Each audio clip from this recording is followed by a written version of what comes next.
Aloha and good morning, everybody. My name is Jürgen Steinmetz. I'm joining you from Livestream.travel and Etober News here in Honolulu, Hawaii. And we're celebrating this week the launch of World Tourism Network. World Tourism Network emerged out of rebuilding.travel, what is a discussion we started actually in Germany back in March during a non-existing ITB in Berlin. We had a meeting and we discussed the possible development of COVID-19, not even knowing closely to where we're really heading. But it was an interesting discussion. We have more than 1,000 people in 124 countries, and we thought it would be good to structure this a little bit and also keep it um, to guide the industry through COVID and beyond. So our place in the world of tourism is to support mostly, I would say, the medium and small sized businesses and build this link between other organizations, the public sector, and local issues and more global issues. So our organization should be built up from the bottom up, not from the top down, similar to what SCORL is doing. I see Wolfgang is here from my SCORL club in Düsseldorf in Germany I'm a member of. So it's a similar system. We really want to empower our local chapters to take the lead. And we then, as an organization on a global scale, can probably give more weight to whatever the worries or the issues are, specifically in combination with Etober News and other media we're working with. So it's kind of the idea. So we're looking for local chapters, people who wanted to build these chapters, to join chapters. And we're also looking for interest groups. We have a number of interest groups already identified, anything from education to aviation and hospitality industry and so forth. So these are discussions we can do on a global scale together with the chapters and so forth. So that's basically where we stand. We're celebrating our launch all month, and you can go to worldexpo.travel and see all the archive. The way this works is we have a very small audience of live participants. Right now, there's 7 of us, and everyone can ask questions and be part of it. And our more larger audience you find on our various social media channels and other social media channels. You find on Etober News, no matter what page you go on Etober News now, you will see your picture. So it becomes, it multiplies. We have a lot of people forwarding it. And so far, we just did a check this morning. I shared with Mona, we had about 46,000 people on an average over time watching our various events. And we had some really good events, and there's some more good ones coming up. Today, it'll be exciting to learn from Mona Nafa. She's joining us from Amman, Jordan, and she will tell us why actually Jordan is the healthiest place on earth. Now, if you go a little bit further, we also are looking forward to a number of events. Specifically, I'm looking forward to Louis D'Amour, head of the International Institute for Peace through Tourism, with the second event. The first event was about 35 years history and how IIPT started. And now our next event will be to look in the future. And we will close this year, hopefully saying goodbye or not, adios or whatever to COVID-19, because we're thinking the Spanish flu just finished exactly 100 years ago. So wouldn't that be a good way to also say goodbye to COVID and start the new year? Of course, we're not going to be COVID-free, but on a different platform, and to eliminate COVID and start on a positive note. And with this, we're going to have tour guides from all over the world joining us in this session. And it's organized by Marisa, who is head of, I believe, head of the tourism, the Tour Guide Association here in the United States and part of the global organization. And from what I know, also the president of this organization in South Africa, who is one of our members, will also join us. Now, without further delay, we're going to introduce Mona. But before we do this, I have a video here we're trying to share.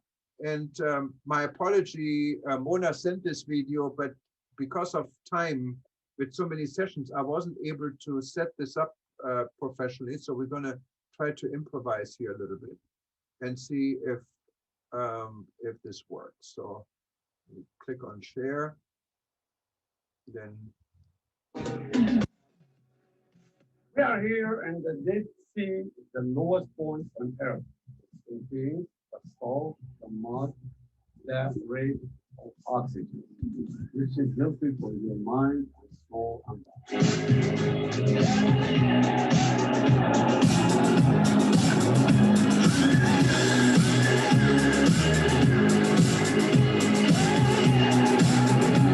Wow, unbelievable. I've been a guide for a long time. It's the first time for me to see deep sea salt in the salt room, like salt in the floor, salt in the wall. After 1 week of exploring Jordan, I have to throw my cell phone away to relax. Well, here, you clean your mind, you clean your soul. You know, this life is full of stress. Please, you have to take your stress away. I moment for myself.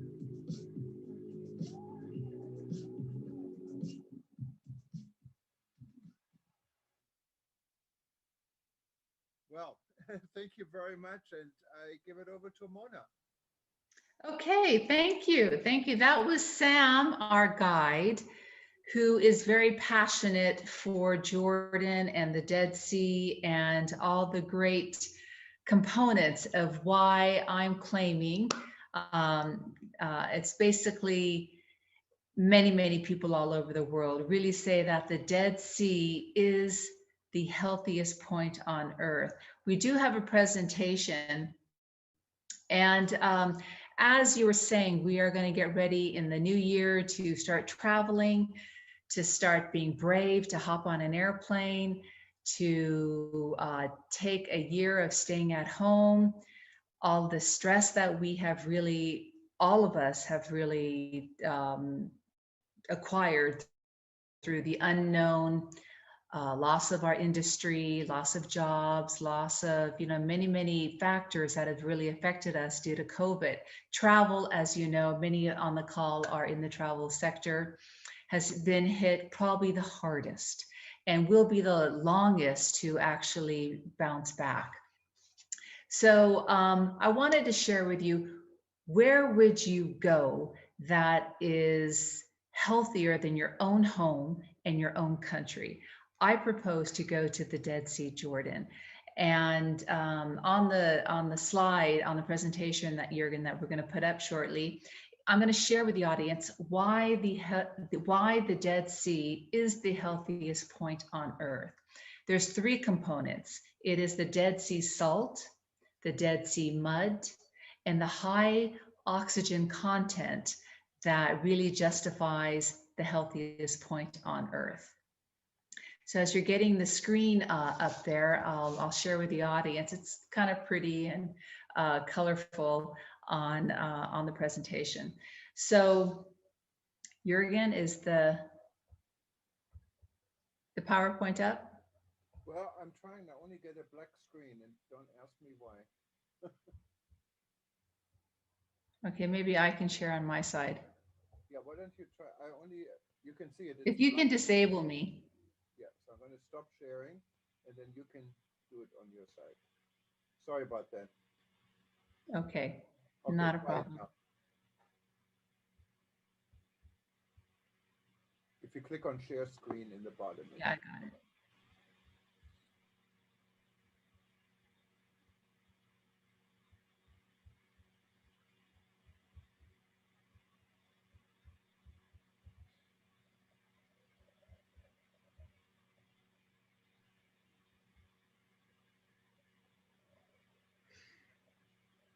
Okay, I'm going to get right to it. All right. We don't see it yet. So if you can click on share screen and then click on the window with the PowerPoint, and then activate the share screen. You see it? No, I don't.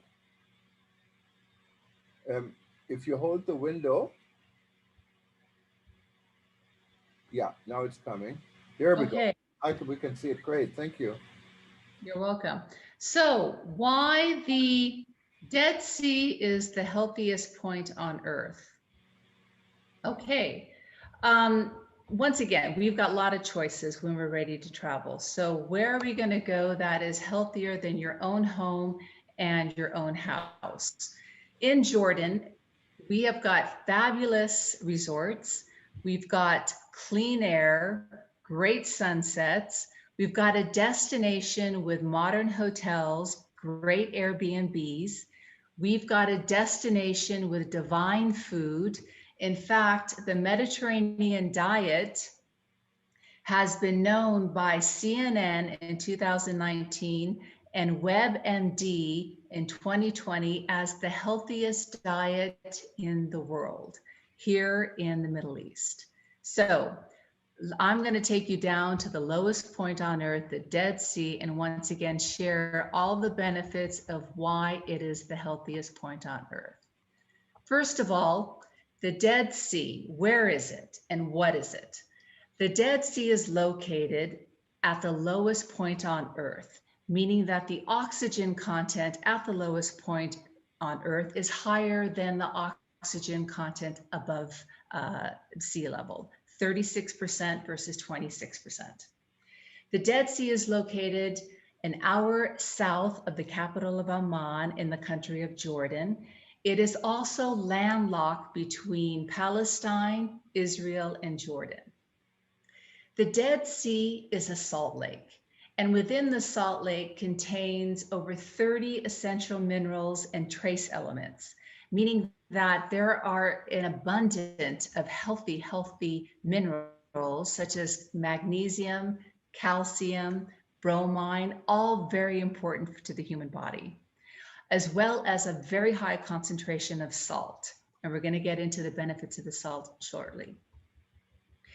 At the Dead Sea, I'm going to focus on three components. Why, once again, it is healthy.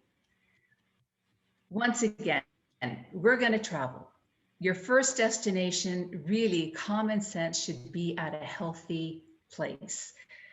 Sure, we can take the vaccine, we can do our best to stay healthy, but if an environment and a destination can do it for you, why not choose the holistic natural way? So I want to share with you what is so significant about the Dead Sea. The Dead Sea salt is antiviral, antibacterial, and antifungal, and it's all natural in the air. The Dead Sea, the lowest point on Earth, has the highest oxygen content. Once again, with more oxygen in the air, you're breathing it freely. Your immune system, your lungs, your skin are all working to benefit and help you be a healthier person. Lastly, I want to focus on the Dead Sea mud. The Dead Sea mud is very rich with antibacterial properties that help detox your body and help make your skin nice and smooth. So what does that mean to you as a traveler or a human being? You know, once again, I've got some friends on the call and we always talk about the Dead Sea benefits. So when you've got more oxygen, cleaner air, antiviral, antibacterial salt in the sea, in the air, this can translate to a stronger immune system. A strong immune system helps you fight off diseases. I'm not going to go there with COVID, but once again, we want to stay as healthy naturally as possible. And why not with all the natural elements of the Dead Sea? Don't forget, COVID does attack the lungs. So if the salt content and the fresh air can help you breathe better, help your respiratory system, and help you expand your lungs, why not? All doing it naturally. I want to touch a little bit about the benefits of the Dead Sea mud. Yes, I use the mud on my skin. I don't use it too much on my face yet, but I do use it all over my limbs. And yes, I feel my skin is tingling. I know it's being detoxed from the healthy minerals that are in the mud. And very important, as we get older, it's so essential for us to have more calcium for our bones and more magnesium for our circulation. So this is all a little bit of the medical of my past life. So I want to touch a little bit about the Dead Sea and where to go and what to do, and why I'm focusing on it, because it does hit home and it does hit what we do. We are in the hotel business. I wanted to share with you the many beautiful hotels and the resorts at the Dead Sea. And one of those is the Dead Sea Spa Resort. It was the first to be built in Jordan in 1990, once again at the lowest point on earth. And the owner was a visionary on the benefits of building a resort, a hotel at the lowest point with all the healthy natural elements of the mud, salt, and the sea. At the Dead Sea Spa Hotel, we have a licensed certified medical clinic. And for many, many years pre-COVID, we used to host many Europeans coming from Germany and Austria who doctors and insurance companies saw and knew of the benefits of sending their patients with dermatology problems such as eczema, psoriasis, acne.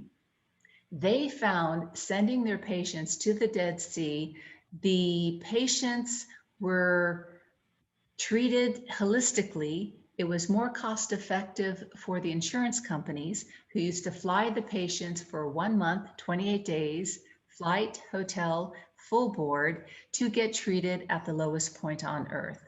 They found that stress is an autoimmune disease, which your body comes out with many skin problems when you're really stressed out. And when you de-stress, the skin problems minimize and or go away. At the Dead Sea Spa, we do have the first and only Dead Sea salt room. As Sam was saying, his life is quite stressful. COVID has really affected everybody in the sector. He goes to the salt room and he sits and relaxes. So we created the Dead Sea Salt Room, which we call a halotherapy. And it basically mimics a salt cave. There's salt on the walls, salt on the floor, and basically the salt particles are in the air naturally, which helps your respiratory pulmonary functions. Once again, it helps your lungs breathe and open up, meaning stronger lungs, more stamina. In fact, I was reading that athletes in the States, they sit in salt rooms because they want the highest function of their lung capacity. So they found the salt cave being very, very beneficial. Here in Jordan, currently we don't have too many tourists, but when we do recommend that they sit in a salt room 3 days a week for 45 minutes. And I talk the talk and walk the walk. So I'm a big fan of our salt room. Every time I fly from the States back to Jordan, I've got terrible jet lag. It's basically around the world. The next day I go down to the salt room, I relax, and I find that I sleep better. I'm more, once again, relaxed. I'm more calm. And I really find the benefits of the salt room, the salt air calms me and really takes care of my terrible, terrible jet lag. So what's to come after COVID? Jürgen and everybody on the call, we are extremely stressed out, not knowing what's going to happen, not knowing the effects of the vaccine. A lot of our jobs, a lot of our lifestyle, a lot of families, it's really the unknown. Sure, we're hopeful in the years to come, 2021, promises of the vaccine, but we really don't know. So I propose to the audience, when you're ready to travel, I highly recommend coming to the Dead Sea for your first destination, leaving your home, which is a healthier destination than your own home and your own country. So I wanted to recap once again on what I've been talking about on all the wellness benefits of the Dead Sea. So the salt, the mud, the air, what does it mean? It means that healthier lungs, post-COVID and beyond. COVID, unfortunately, and other symptoms has really compromised many people's lungs. This has not been scientifically proven, but it's common sense. Secondly, improving the skin from the Dead Sea mud. Basically, the mud is known to hydrate the skin, detox, really make your skin very smooth. Boost the immune system. That's a given with the oxygen, the higher content of oxygen. Me personally, I've got more energy and more stamina when I spend time at the Dead Sea. So do most of those patients that came from Germany for over 20 years. Sleep, better mood, all comes with reducing your stress. So usually with a relaxed body, good night's sleep, a strong immune system tends to lower one's blood pressure. Once again, these are wellness claims yet to be proven scientifically. So I welcome everybody on the call to come to the Dead Sea, be a wellness ambassador for the lowest point on earth, and take it upon yourself and really seek a holistic, natural way to really recharge and restart the new year. I don't want to leave the other beautiful sites of Jordan. So coming to the Dead Sea as your first destination when you're ready to travel, you also have access to Jordan's wonderful sites. We've got Petra, a wonder of the world, in the bottom right. We've got Wadi Rum, the top right.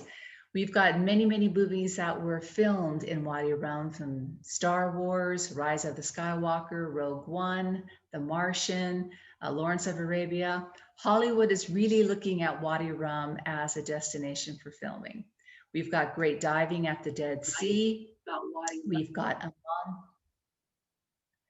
Amman, the capital, and of course, we've got the biblical sites where Jesus was baptized at the Jordan River.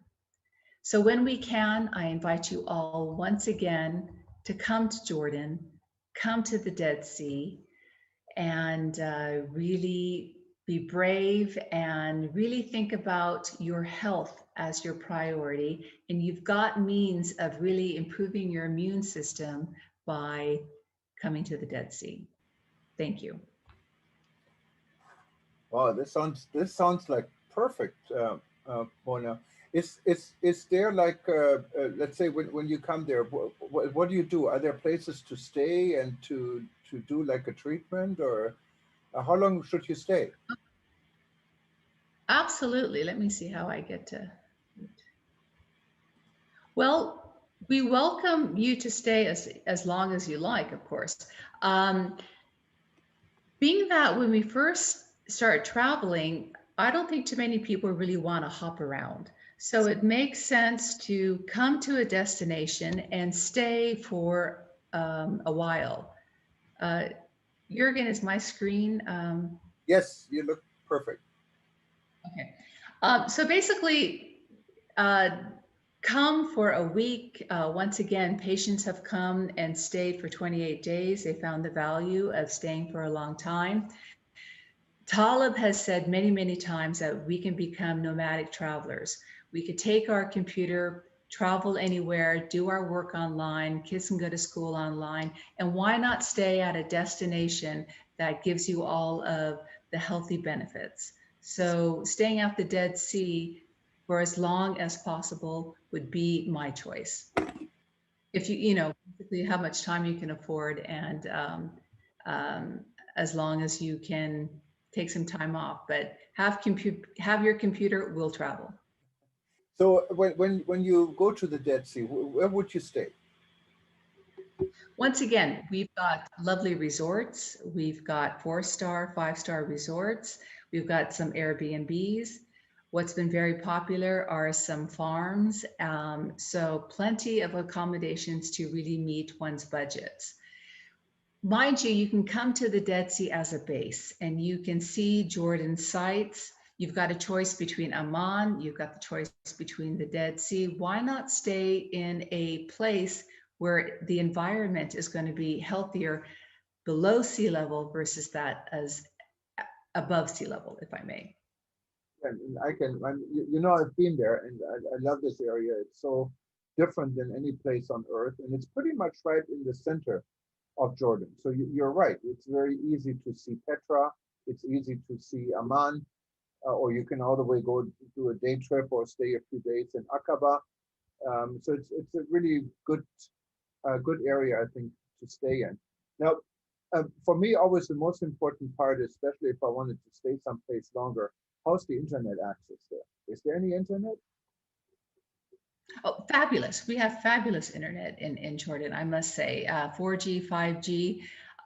You could take your computer. We have free internet almost everywhere, even at some of the sites. So staying connected, staying accessible is not a problem in Jordan.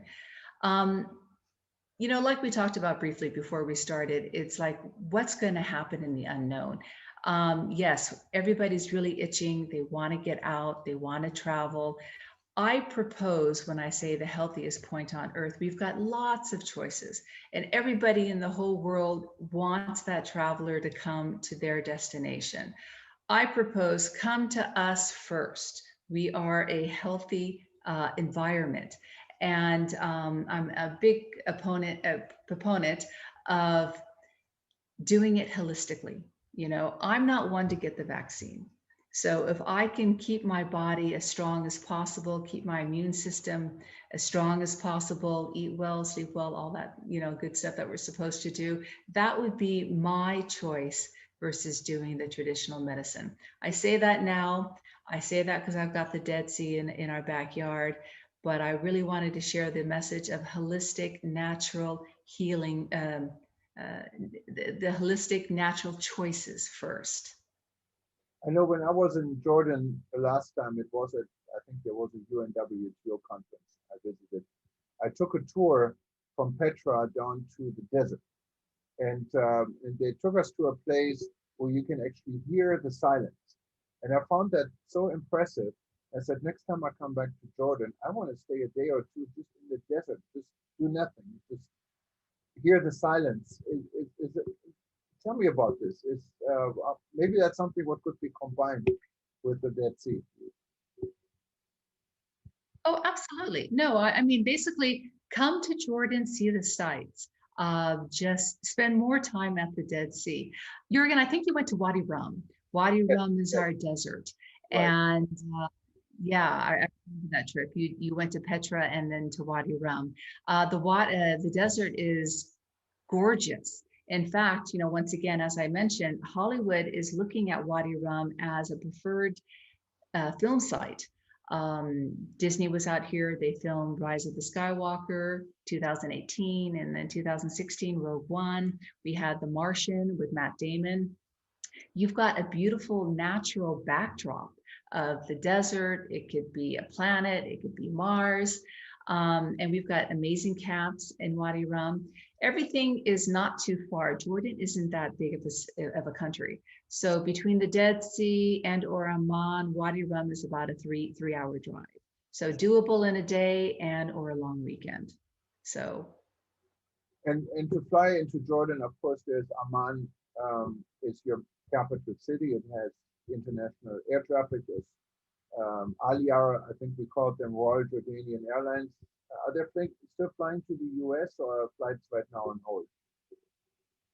No, we had our airport closed for several months, and that was tough. You know, Jordan initially really took some very strong stance on containing the virus and keeping us closed, if I may. Our airport is open, it's functional. Not too many of my peers, I know my friends are really traveling. I think it's the wait and see what's going to happen. If you don't need to go anywhere, people really aren't traveling. We do fly to Chicago, to New York, to Montreal. I'm not too sure if Canada's, you know, who Canada's really accepting now. But I know myself as an Arab American, I am planning on going in 2021 to the States to see my family.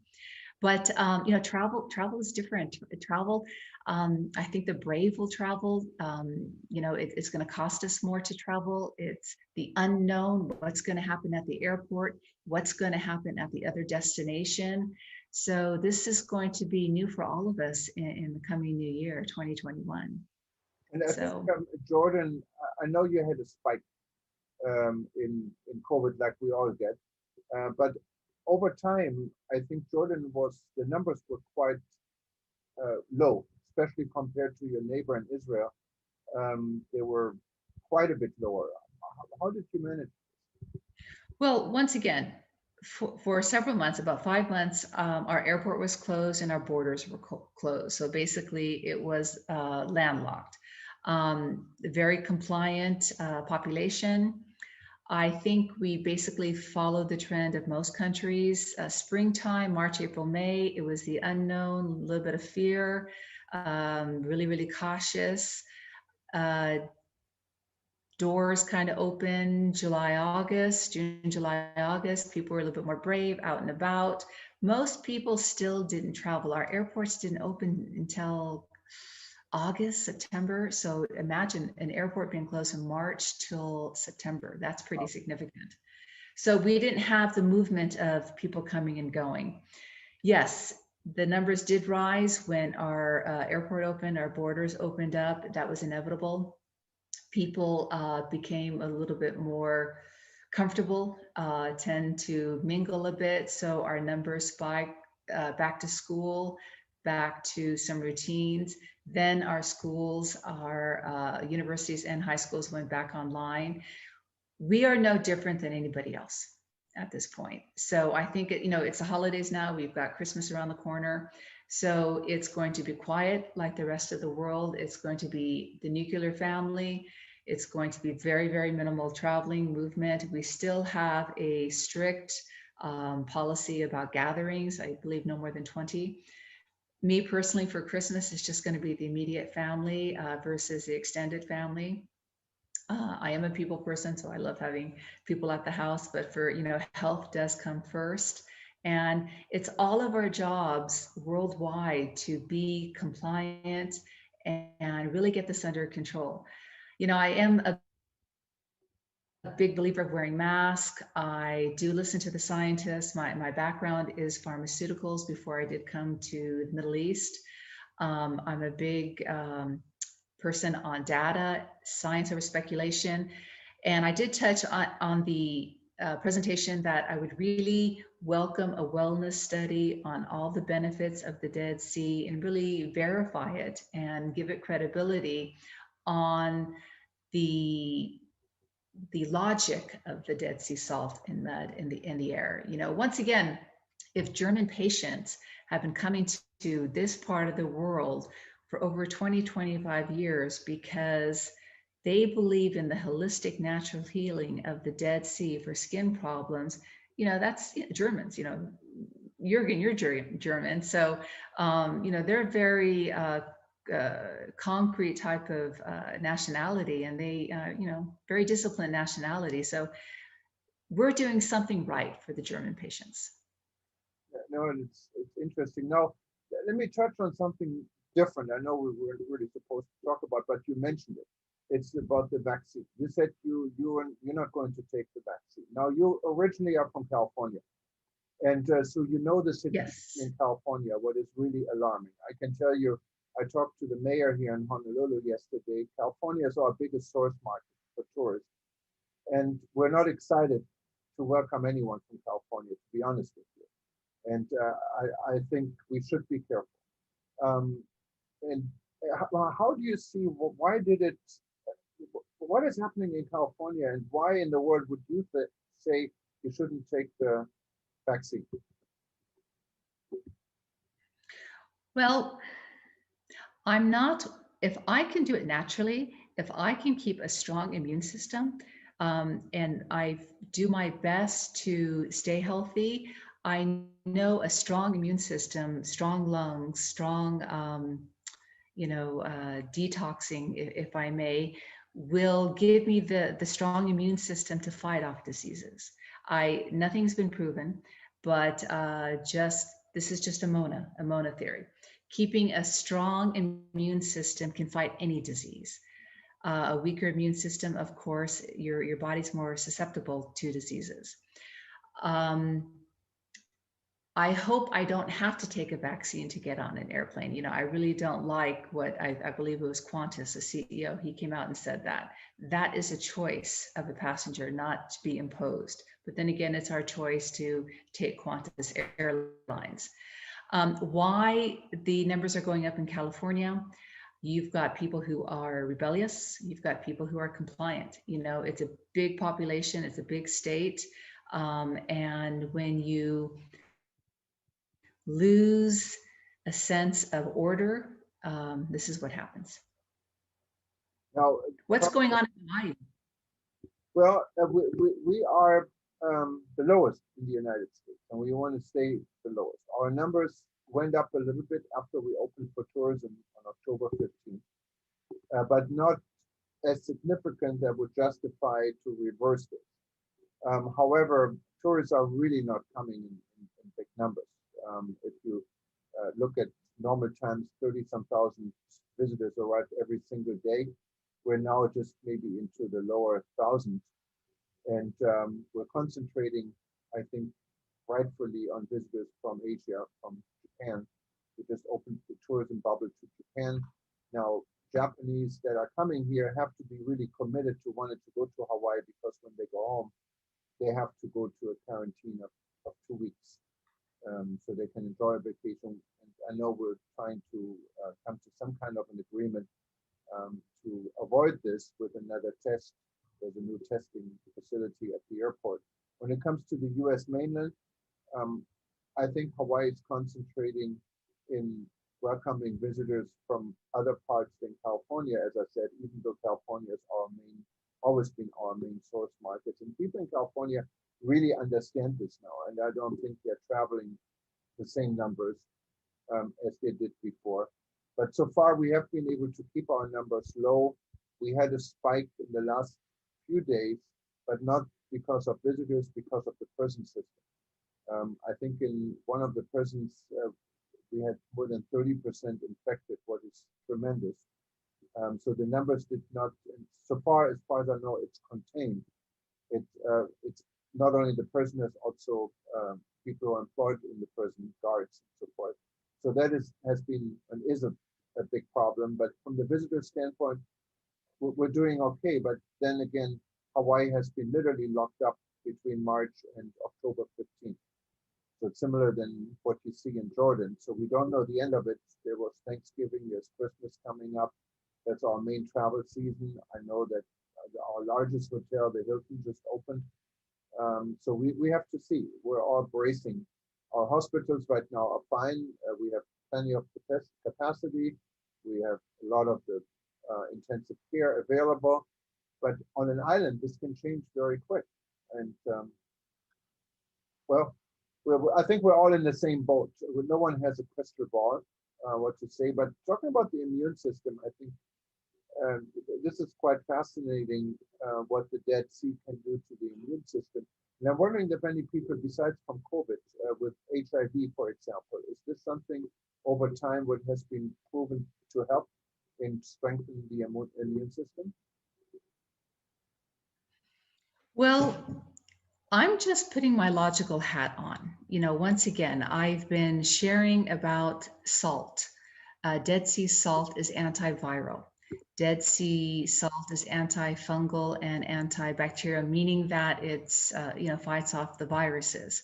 So logically speaking, if post-COVID patients, somebody who had COVID, came down to the Dead Sea and found that he or she spent some time there, had the opportunity to spend some time, with their lung and breathing capacity improve.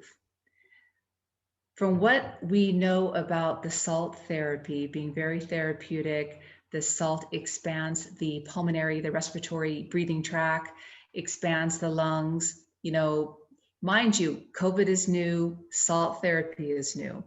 I would love doctors to challenge me on this and come to this part of the world and really do a scientific study. Would COVID patients improve their respiratory breathing from salt therapy, spending time at the Dead Sea? This would be $1 million question. So I'm just, like I said, I'm putting the logic behind the great benefits of the oxygen, the air, the mud. We all know that COVID hits the lungs, the respiratory.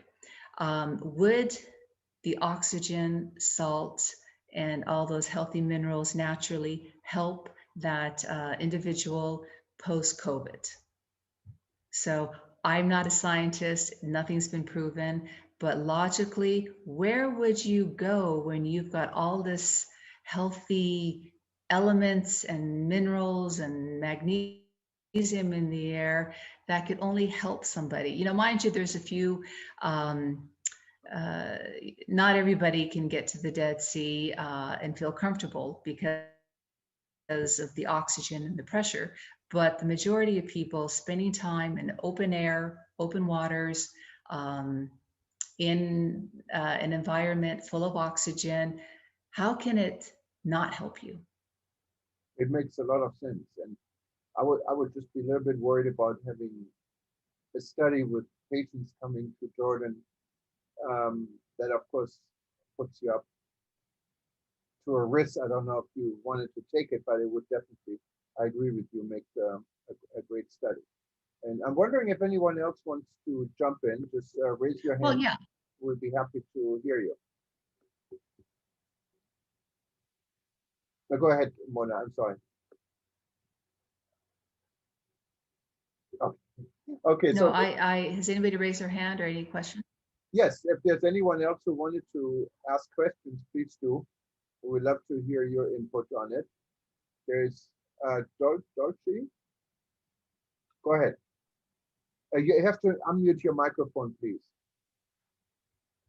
Unmute your microphone, please. Sorry, I've Here got we my go. iPad. Okay, thank you, Thomas. Oh, that's good. Okay, I didn't realize seeing you there. Yeah, Oh, hey. welcome. You have a different name on this. Yes. Yeah, that's the duet. I know.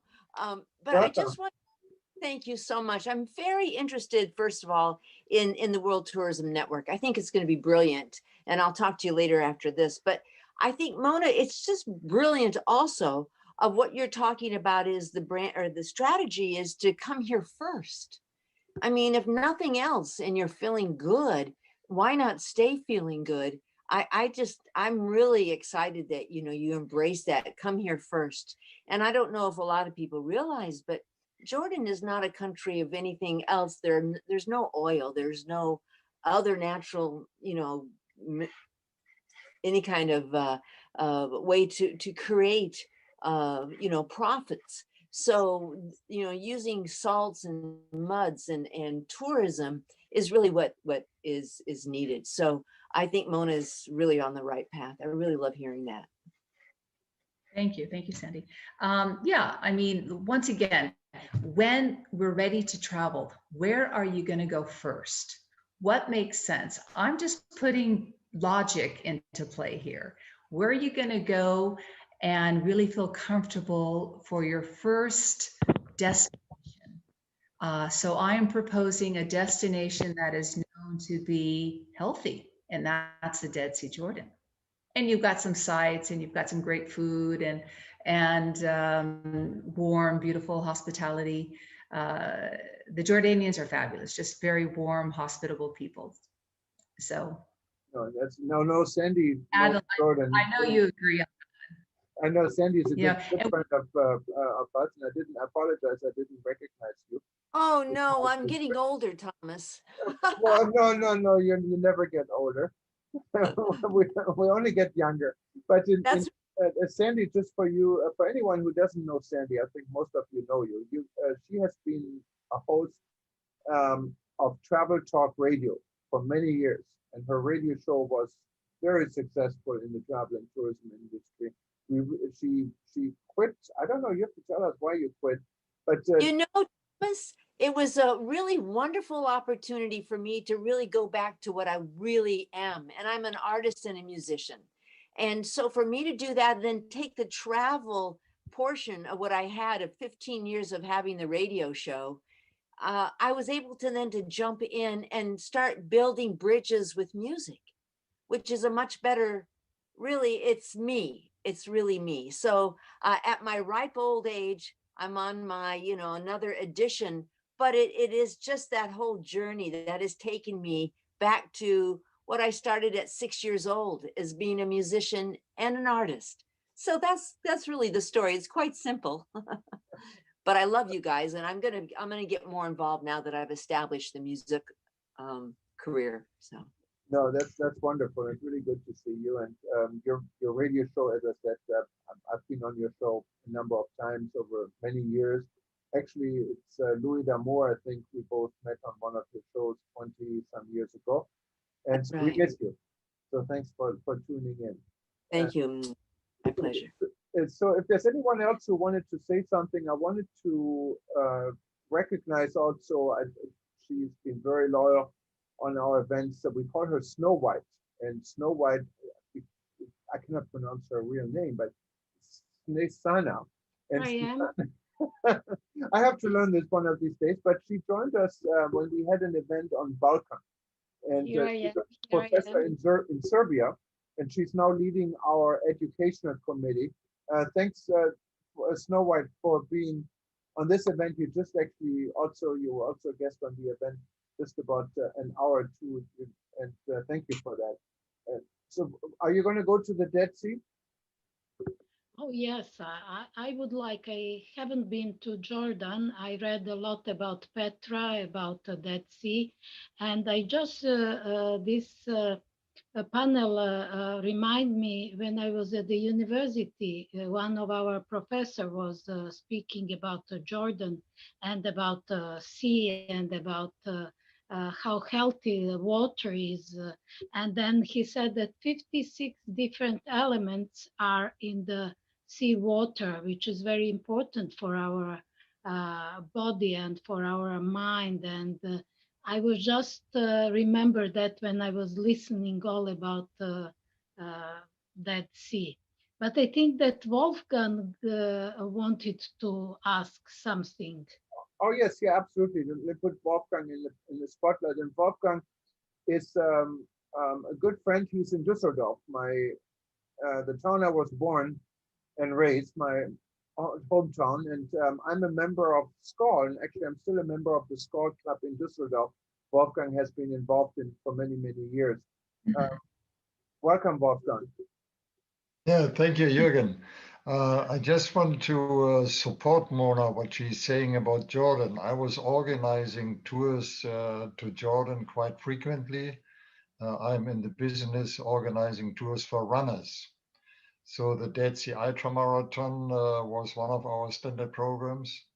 And we even organized together with some Jordanian runners a marathon in the Wadi Rum, the Jabal Ishrin Marathon. So I run the desert, I run Amman to the Dead Sea, which was tough because it's a difference of 1,300 meters altitude.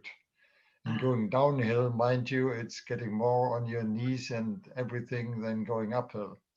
And when we came down, you pass the sign, this is sea level, and then you go further down and you reach the basin of the Dead Sea. You really feel it. Okay, you're a bit exhausted. It's after about 30 kilometers. You feel a bit exhausted, but the air gets thicker. You can really feel it. It's different. And we finished at the Amman Beach Club, which is beautiful. And we dipped in the sea, of course. And as a runner, I know about the importance of oxygen to your body.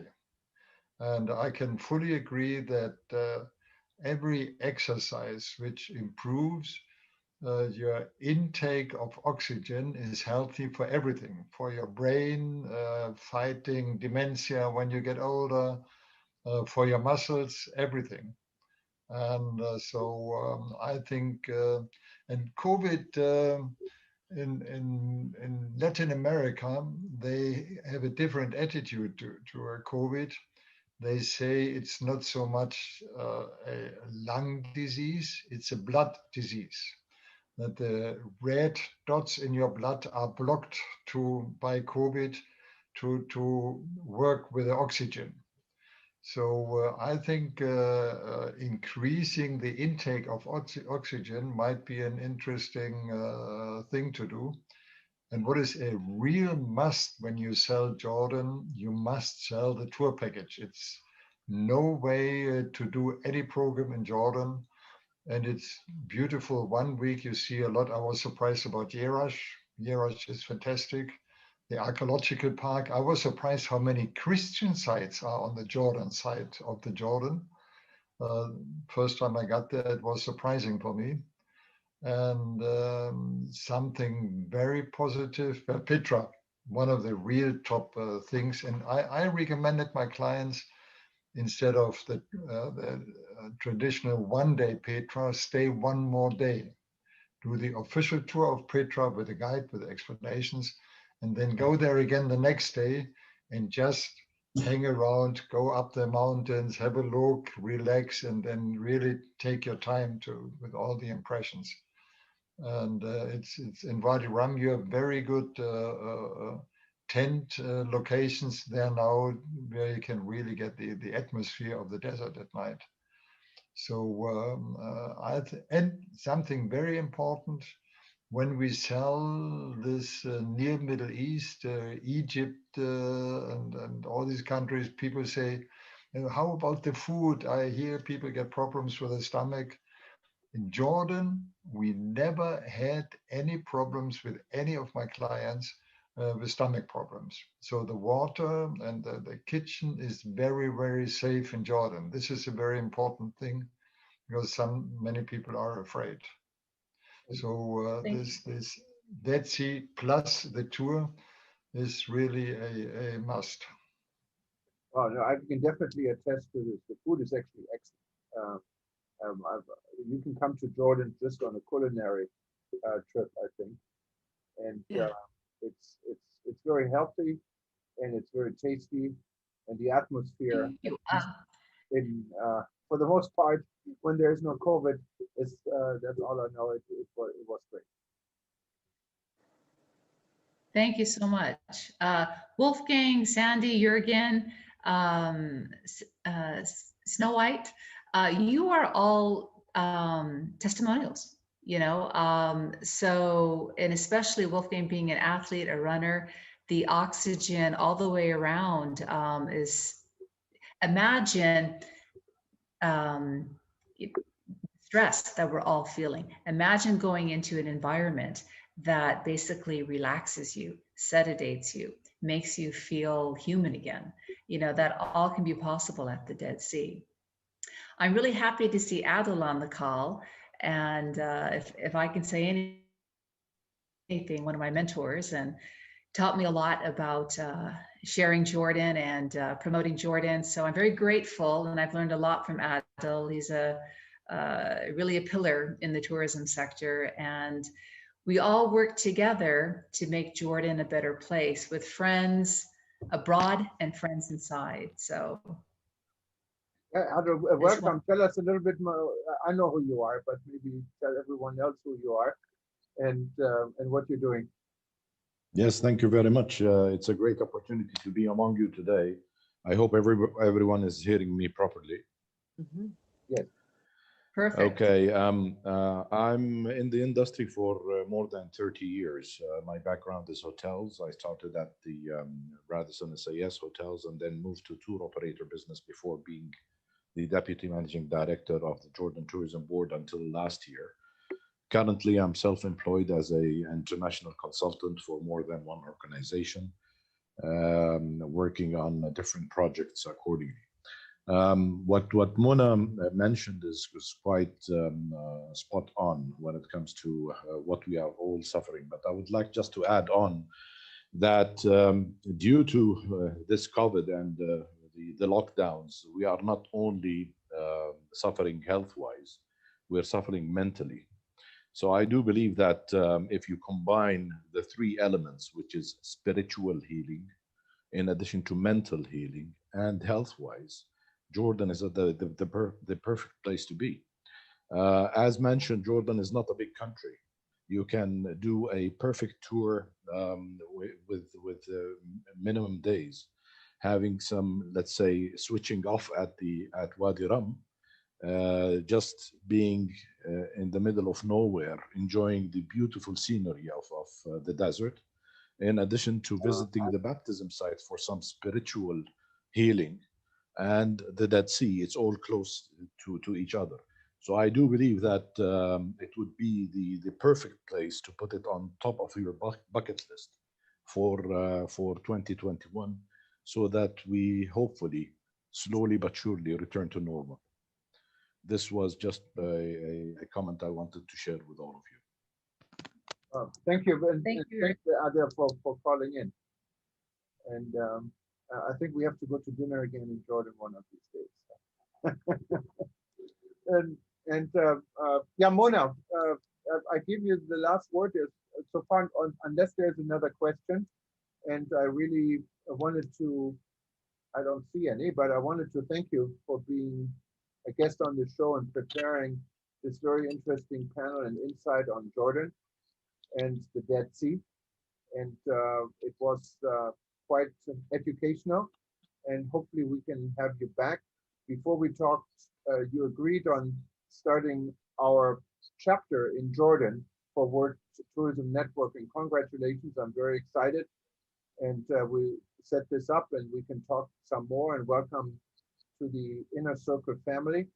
And I wanted to encourage anyone else from our members, if you wanted to start a local chapter or you have an interest in a specific subject on a global basis, to let us know, and we'd be happy to find a way to integrate this like we did for Snow White, and she running our educational chapter. I'm so sorry. And but in any case, this was a very, very interesting event. I wanted to encourage everyone to go to wtn.travel. You can find the archive very soon in the next 12 hours, or you go to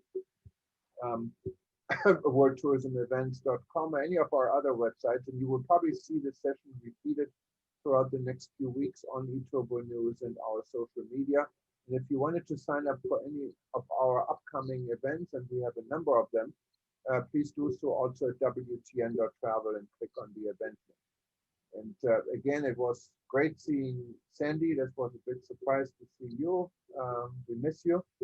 And yes, feel free to call anytime. And I got Wolfgang's message too, and we'll talk soon. I call you. And anyone else, it was great having you on board, and hopefully we see you very soon at another event, and hear from you very shortly about what is next for WTN and how we can work together.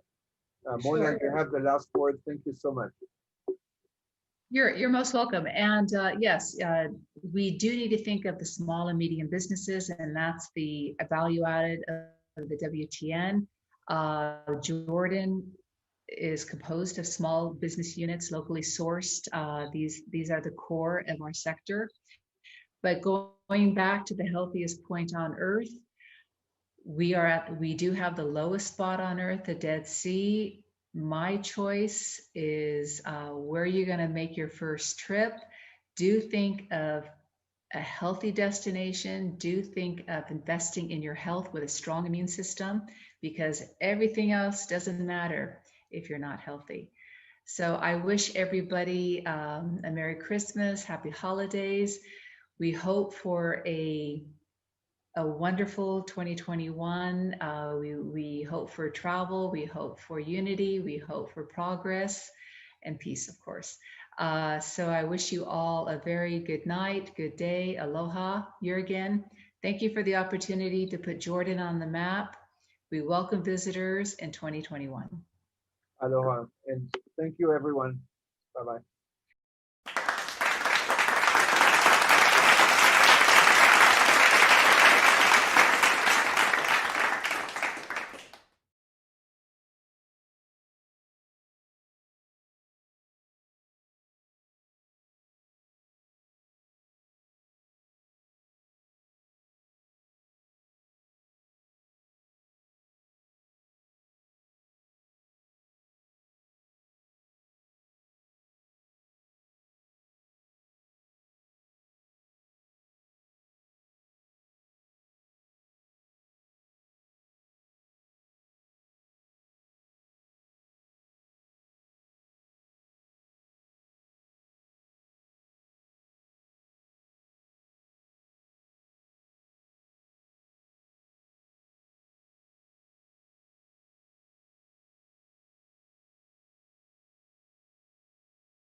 Hello and good morning, everybody. My name is Jürgen Steinmetz.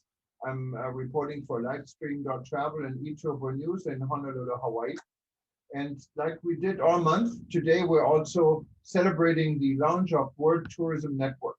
World Tourism Network was initiated out of the Rebuilding.travel discussion.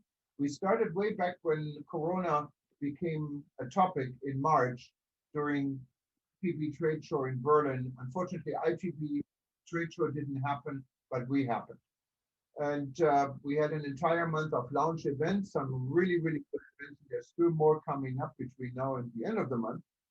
You can actually find the archive or link to the archive, and also links to how you sign up for future events if you simply go to WTN.travel and click on the expo link, or you click on the launch event links, or on the blue banner. It gets you to WTN.travel/expo. And when you sign up, you can actually be live with us. We now have a small audience here of live participants. So if you wanted to be one of these audience, but would allow you to also ask questions very easily, just go to WTN.travel and you can sign up. Also, if you're not yet a member of World Tourism Network, please sign up. We have both complimentary and paid memberships, and we'd love to have you on board. Currently, we have members in 124 countries and a little bit more than 1,000 members worldwide. Without further delay, I'd like to introduce my partner and co-founder, Peter Tarlo, Dr. Peter Tarlo. He's joining us from Texas, and he will introduce Apollonia from Dark Sky, Portugal, who will be doing today's presentations. And after the presentation, of course, we always have an opportunity for you to ask questions or add comments to it. So we keep it interactive. Good morning, Peter. How are you? You have to unmute yourself, though. There I go. I'm sorry. I just finished 3 hours talking to all these tourism secretaries of in Mexico, so all 32 states. And now I get to switch from Mexico to one of my favorite countries, Portugal. My first PhD was in Portuguese Jewish history, and Portugal has really done a fantastic job of making itself one of the great new tourism destinations. It's an old destination, but it's a new destination. The city of Porto has been picked as Europe's most charming city. And so again, I'm a big fan of Portugal. I go to Portugal once or twice a year.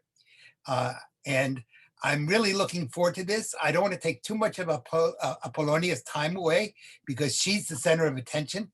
But I want to just say to her, seja bem-vinda, welcome. And we're really happy to have you and to be part of the World Tourism Network. So I'm going to give you it's your floor. You go where you'd like.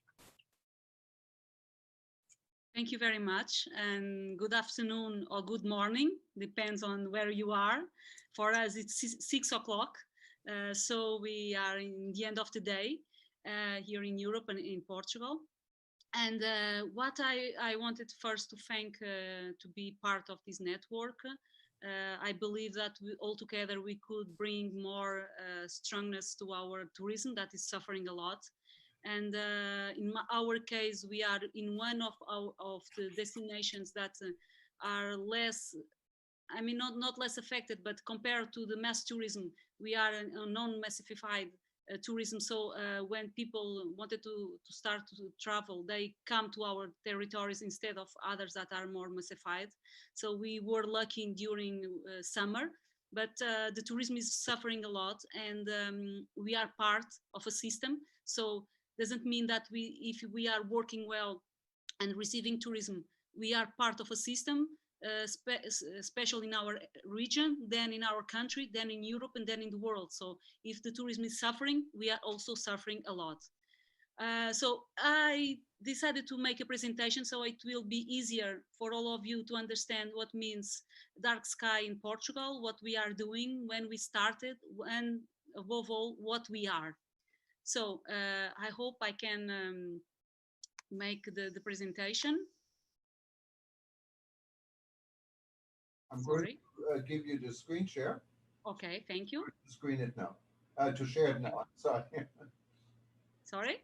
You can share your screen now. There we go. Okay, it's okay now? Perfect. Yes. Okay, okay, thank you very much. So here we say it's Dark Sky, it's our brand, and we have certification. But what I wanted to say is, for us, what means a dark sky destination? Because there are a little bit of information regarding what means a dark sky and destination. And for us, it's not just, it's, I know that in United States, there is a certification called Dark Sky, but it's a certification. We are a brand. It's a little bit different. So we can be certified from different types of certifications while this is our name. But above all, it's a concept. So we work hard to promote our brand and to turn it a strong brand. So we work a destination or destinations of astrotourism. I know that in United States, in Chile, in La Palma, in Spain, and so on, there are many places with scientific telescopes. So they are very important for science. They are making, many people is going there to see what, the infrastructure and so on. But the difference is that you cannot go to one of these places and see from using your eyes. You cannot see Neptune. You cannot see the planets. You cannot see the deep objects. You can only see pictures that these objects can take it. You can see how this work during the day, but no one is going there to use the eyes to look it through the telescope, because there are different types of telescopes. So we are different in the way that we work astrotourism. So we wanted to make science. We wanted to divulgate, disseminate, and make outreach of science in a different way, like an experience, but also giving people other part, the tourism part. So you can, from Lisbon, you can be in a dark place, in our dark place, in 1 hour and a half, have restaurants, accommodations, the observatory, all together, it's closed. So in half an hour, in 45 minutes, you have different types of offer during the day and during the night. So it's what make a difference between a destination specific prepared or organized for scientific tourism and a destination of astrotourism. We not only think in our resource, we think our destinations as a system. So it's why we work in an integrated, sustainable way. So under the dark sky, the protected night sky, we develop and help the development of these regions, not just of course, our aim, that is to protect the night sky. I wish also to say that we try hard and work hard with the communities, because the difference between the north, the south, and the center of Portugal, or from different countries, their identity. So we don't want to make a modern type of tourism. We want to combine science with the identity of that region. So we don't want to change the identity of that region and bring it back and make it more attractive. And also we deal a lot with sensorial tourism. What this means that we work hard for the experience of the tourist. It's not a lesson. It's not we are giving science. We are involving people in the science, in what is astrotourism, what is the universe, and try to make it very, very attractive. We help because we are a non-profit organization. Apart our observatory, that is the main infrastructure for giving the experience, we also support our network of partners to create specific and complementary night activities. For example, we have in Alqueva, we have a big lake. Why not to do canoeing at night? Why not to doing blind wine tasting? Because we are a region for wine. Why not to do night walking, using the megalithic objects and the heritage?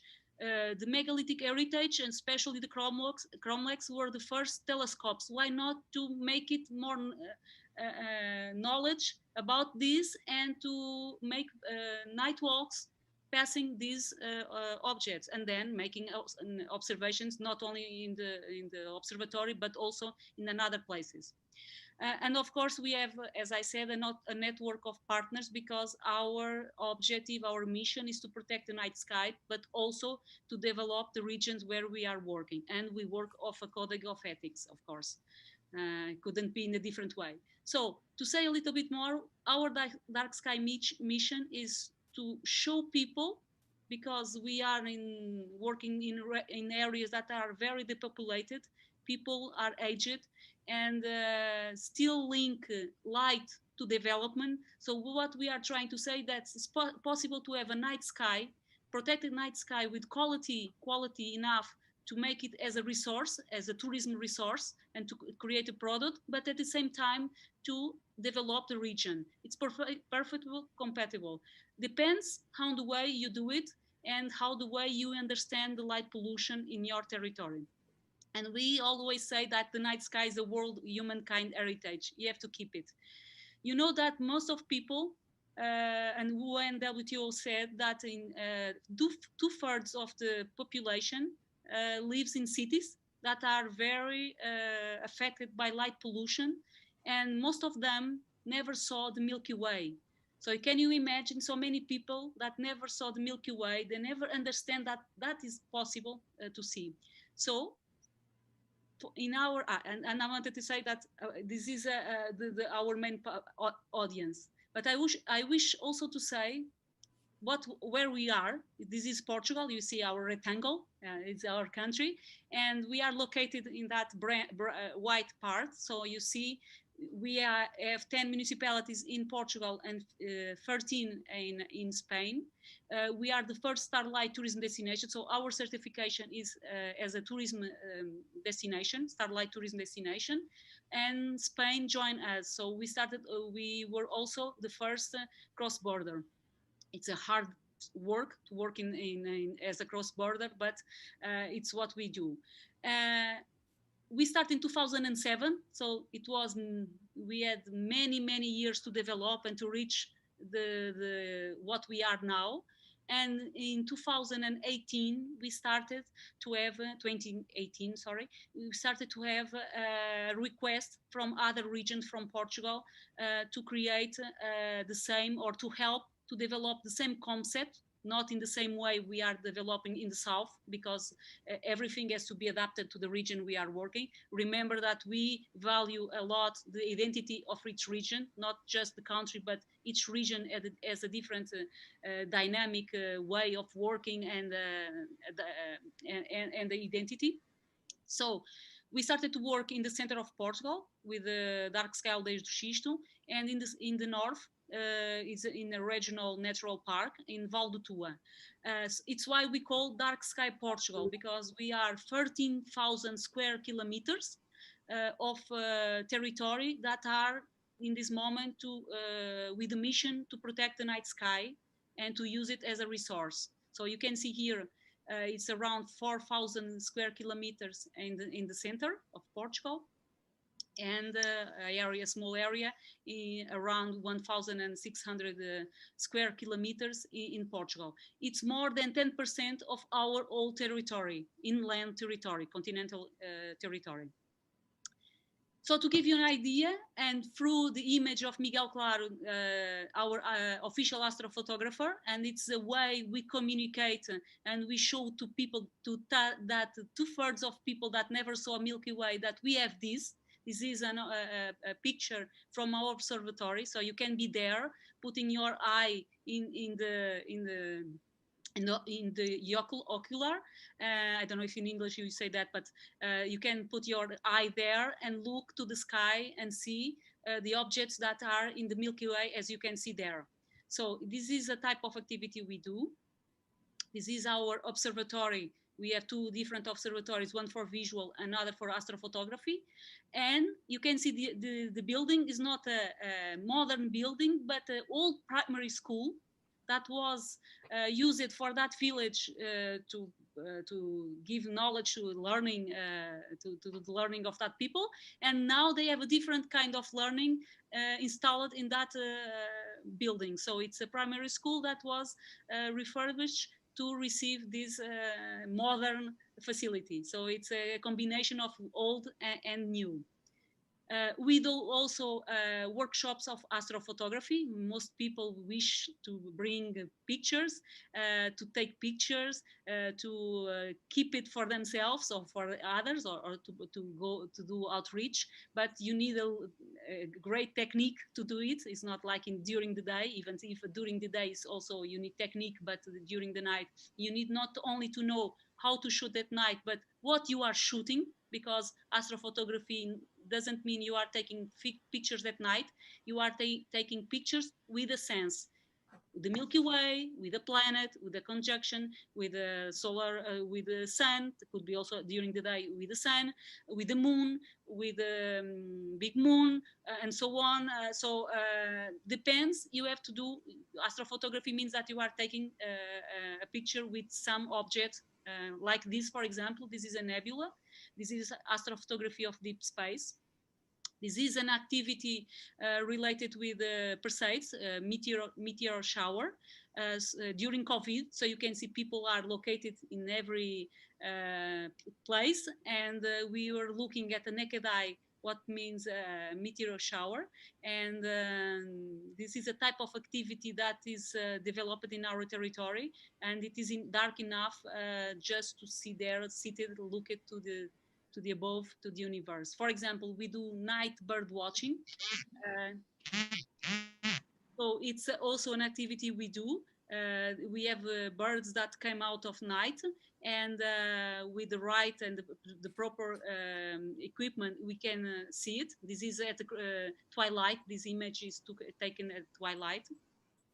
I also wanted to say that we value the work, international work. It's why we are partner of the World Tourism Network, and also we work in the affiliate. We are also affiliate member of United Nations, but also the part of sustainability. It's why we are One Planet Travel with Care partner organization, and we are working for sustainability and to think how we can, with our mission, not only tackle the issue of light pollution, that is a big issue, but also combining the other questions of pollution and circularity and so on.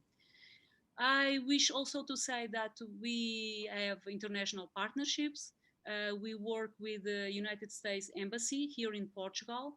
They bring some scientists. Usually they were bringing scientists to the more populated areas, to the cities, and to Açores, because there is a base there. But with our work and the recognition of what we are doing in the area that is close to the border of Spain, so in the opposite of the more populated areas, and we were able to bring, for example, an astronaut, a person responsible for a mission in Jupiter, and the first woman responsible for a mission, Alice Bowman. She works within New Horizons, and it's the mission to Pluto.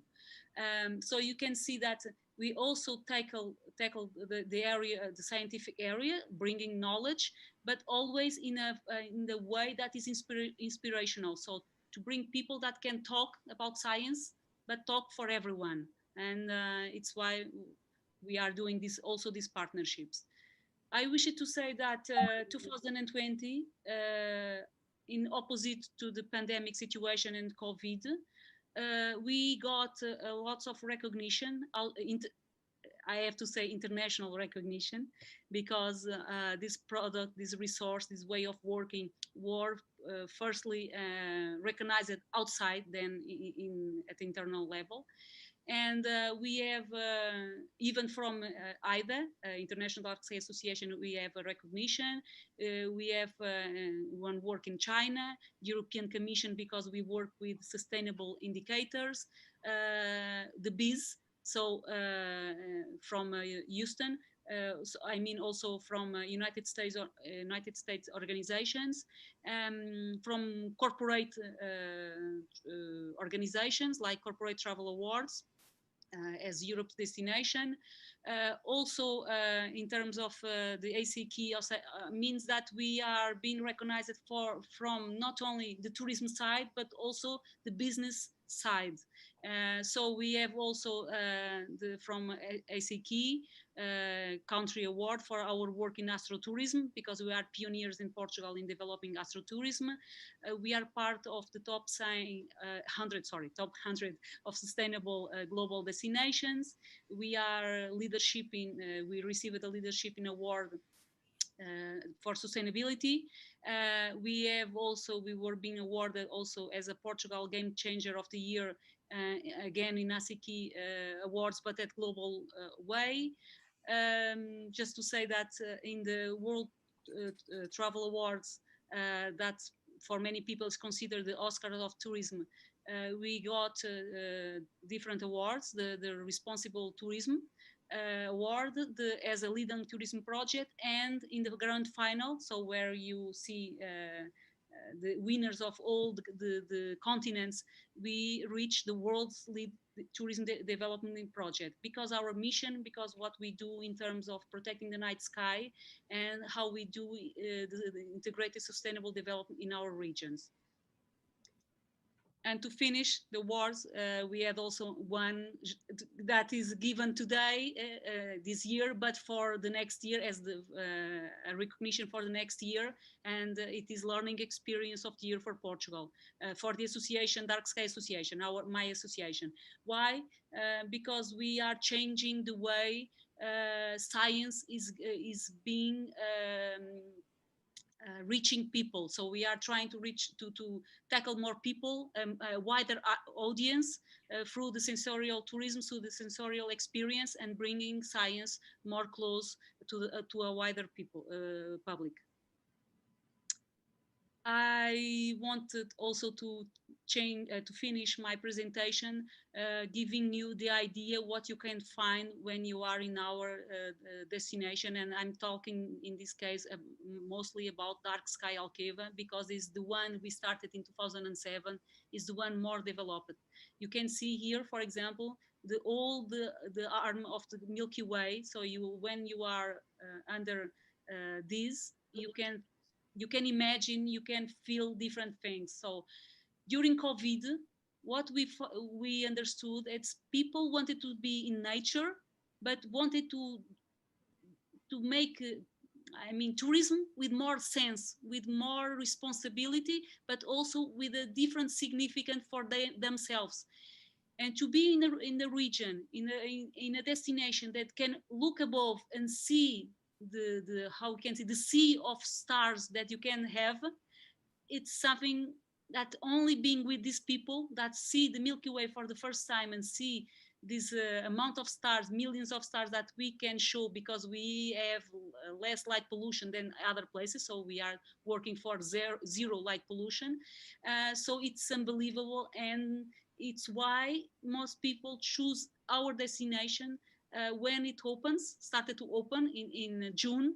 They started to come really searching the dark sky with no further communication, because they wanted to stay under the stars.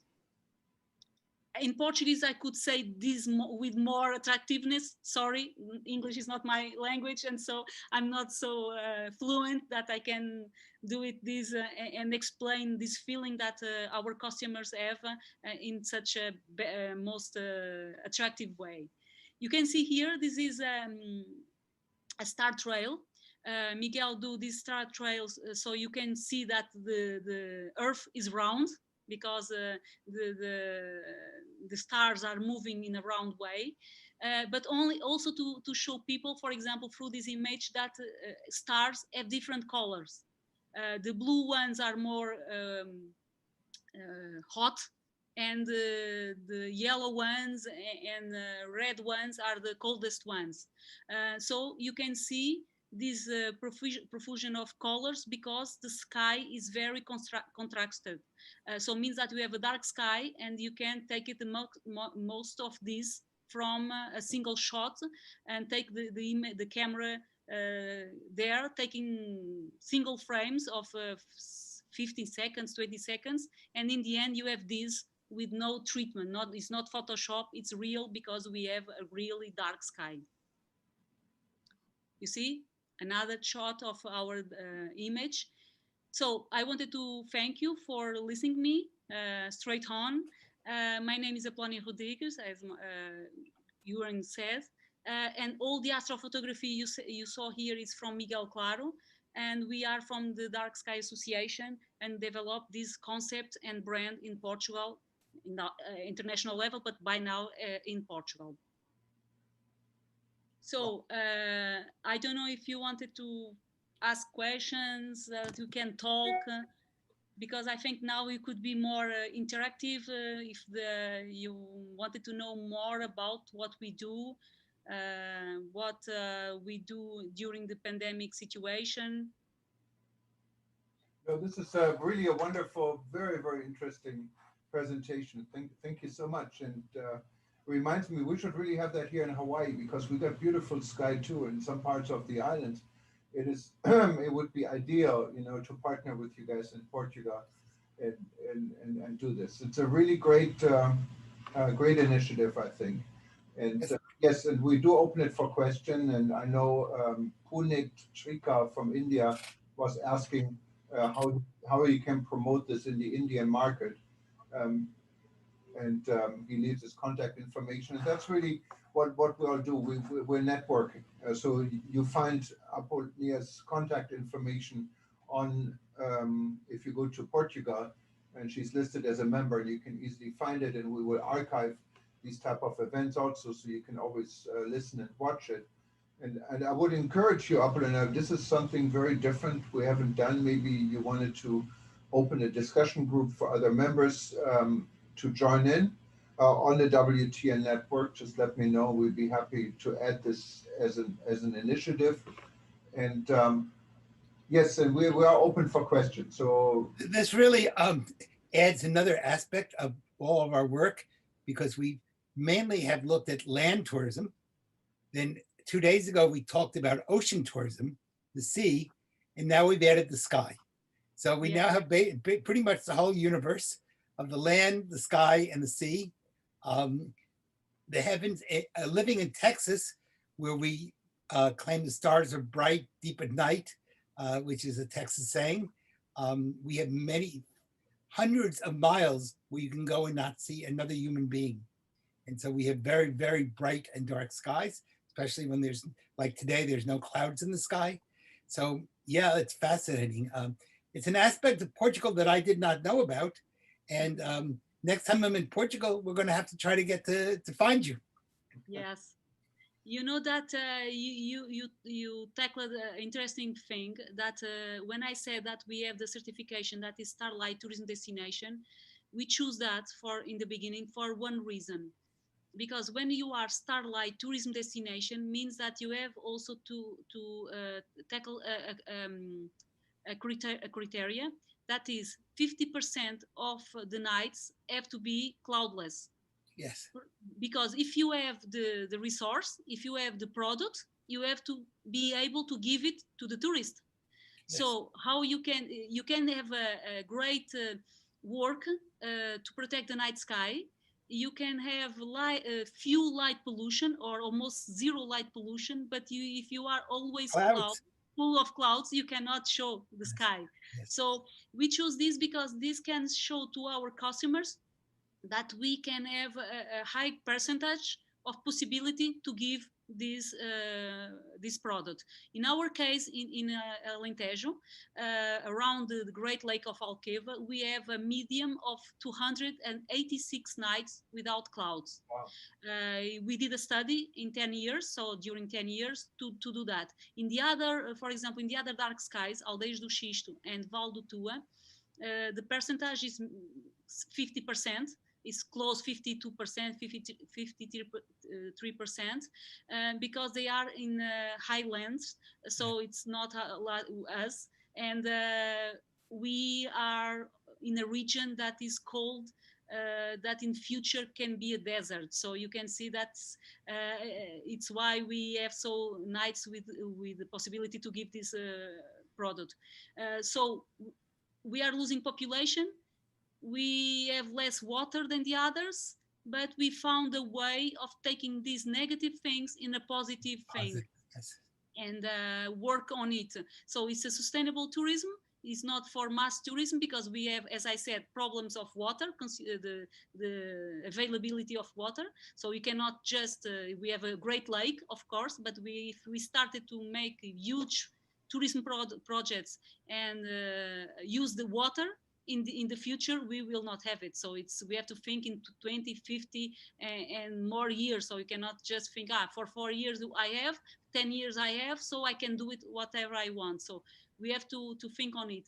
And you said in the clear day as it is, yes, we need clear day to, or clear nights to promote our dark sky product.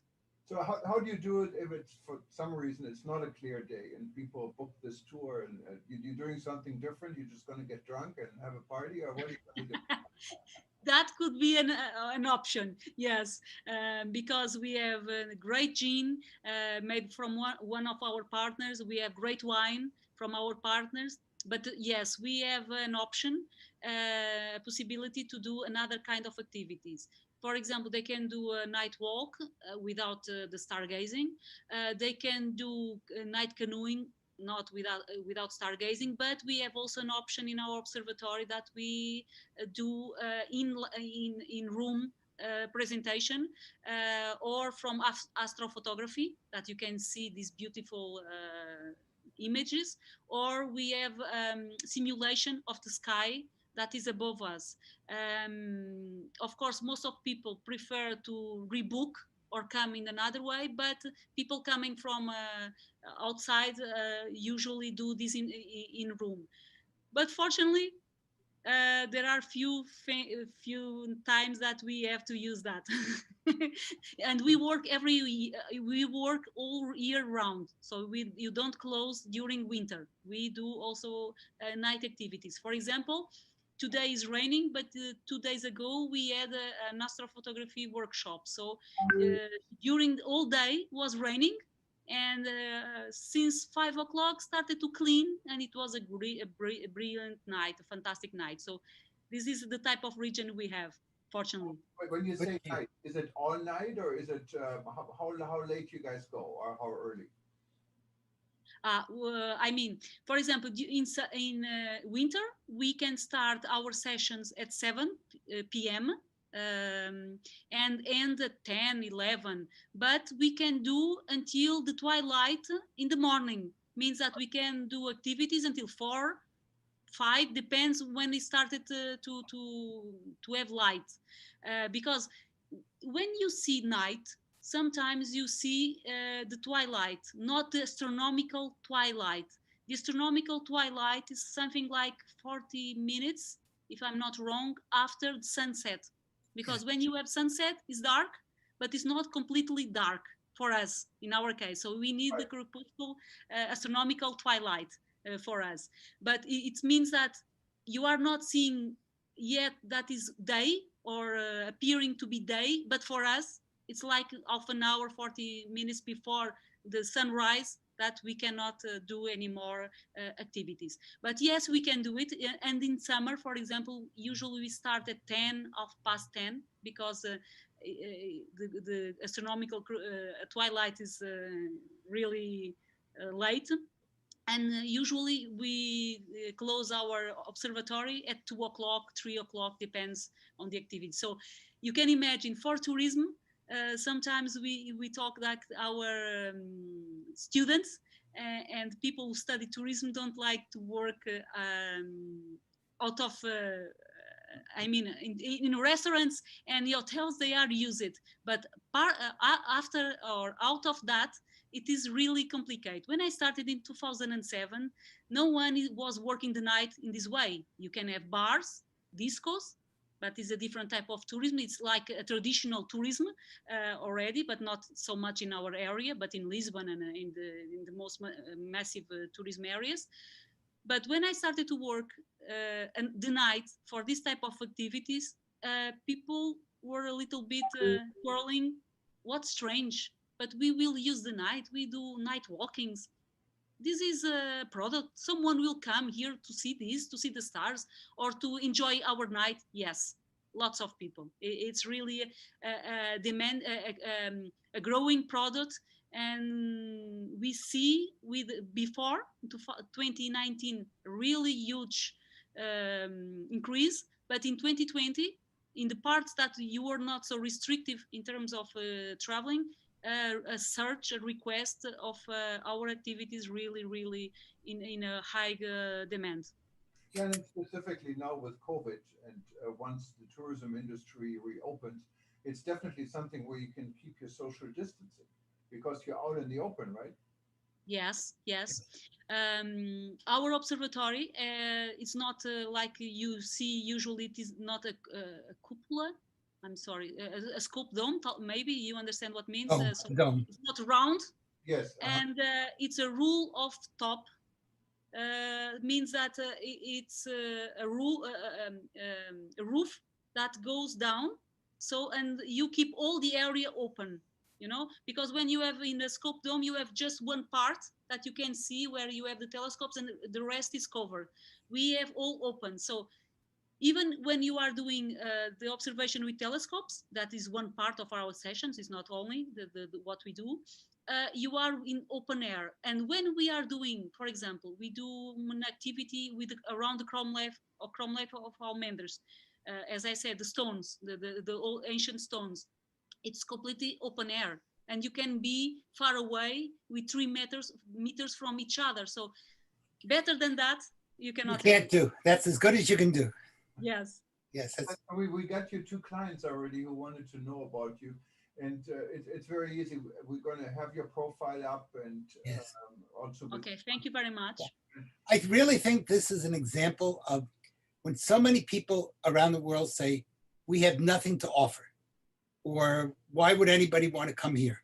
This is a perfect example of creativity, of thinking out of the box. Actually, she's thinking out of the world. And that it's really should symbolize to people, inspire others to think, what do I have? And how can I turn what I have into something that's positive? So most people are very much afraid of desertification. She's turned something becoming a desert into something positive. And I think you're a real symbol for people of the use of out of the box thinking and creativity. So I want to congratulate you. Oh, thank you very much. It's an honor to receive that words from all of you and from you, because it was hard. I have to say that you need a little bit, a huge truck of resilience, of obstinity, and knowing that you are going the right way, because most of people will say it is stupid. Who won't come here to see the stars? This is not a product. You are doing what you are wasting your time, and I knew it because my part of my work is to think over the future tendencies in tourism. It's what I like to do as a personal hobby, as I say. So I search the social networks, the news, to see how people and their comments, the daily things, to see what is missing in these people, what is missing in their lives, what could change or could be useful for a future product. Because we are not a public organization. We don't have money to develop this. We need to be very creative and thinking out of the box before anyone think on it, because we need time to develop it. It's not a question someone say, I have an idea, take it 1 million of euros and develop it. That is easy. In this case, I can say that for me it's easy because we work without any support. So we develop it by ourselves, this product. And only 2 years ago, we started to have a support from the National Tourism Organization with 2 applications. But nevertheless, we have to find a way, the money to cover the part is not funded, to go further, because we are creating a dark sky patrol. So to make sensibilization and to normal people, for people that are with their children, that they wanted to do something, they have to have a meaning of their time, the time they have free. And we created a dark sky patrol with dark sky guardians, so they can do activities together to protect the night sky, so to spread better our world. Because it's not a question of just a product. We are not just searching the profit or bringing tourists to us. The better it will be the performance of light pollution in our country, better our destination will be. So we depend on the best performance and the best sensibilization of everyone. So it's the way we do. So, but most of this work is back office. I can be month working, during 1 year working, to see after 1 year or two what I did. So this is really, you need to be sometimes working and thinking that you know the way and no one understands you, but you know what you are doing. So it's just to say that thank you for your words, because sometimes the nightmares and the resistance are being paid by seeing people like you and all of you listening me and understanding that we are doing something good, something that is interesting and important and can make a change in the way we think. Thank you very much. Thank you. And have you ever thought about franchising such an idea?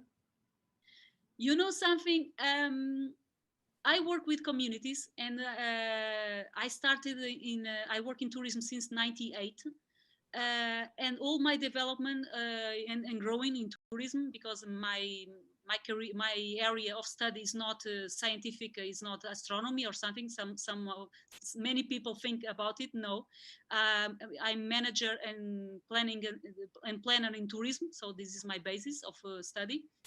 And it's what I like to do, and can be this product or another, but I have to like, and I have to understand, and I have to be to recognize all the aspects of the products I work, and this is a fantastic, the best product I have worked.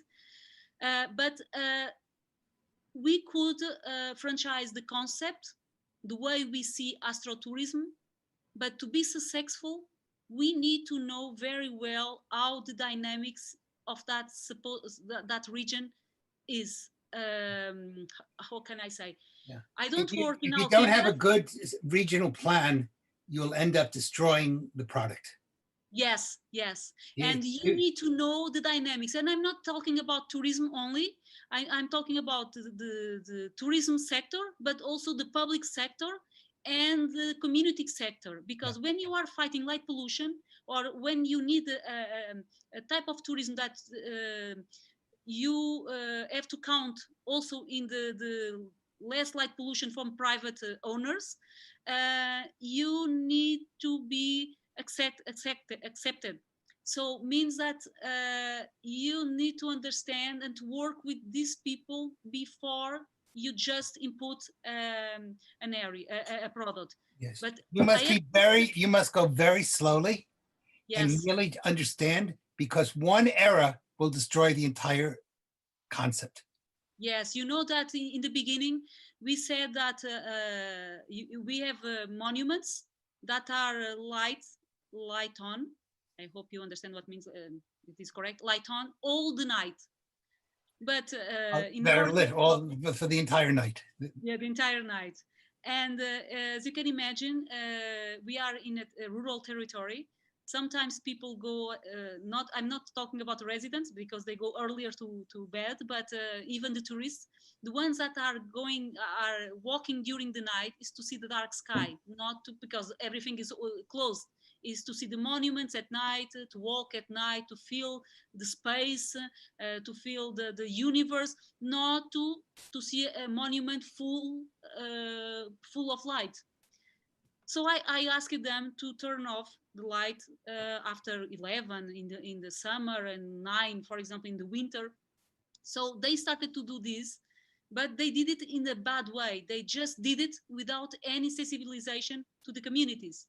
And in one village, one lady fall down, and in the newspaper said that it was because of the light that was used for lighting. Lighting, Sorry, lighting, illumination. illumination, the church, and the light of the church is not used for you to see the way, you know. So but when you don't do it in the right way, you can mess up. And we had 3-4 months back in our work because of this, because I asked them to do it in a proper way, sensibilizing the communities, because they are villages with 50 60 people, so it's easy to join all together and talk and explain. And no, they did it because they needed to just they saw an opportunity to spend less money, and they just did it. So we have to be careful with what we do. But the concept, yes, it is possible to be adapted to other regions. The way of implementing the concept needs a little bit of time with the communities, with the public authorities at local, regional, and national level. So it's you know, it's the way. I am a planner, but not a planner that think that when we establish a plan in 2000 and 2020, we have to stick it until 2013, until 2014. We have to change and to adapt, because every planning is usually linked to a living system, a region, a destination, whatever.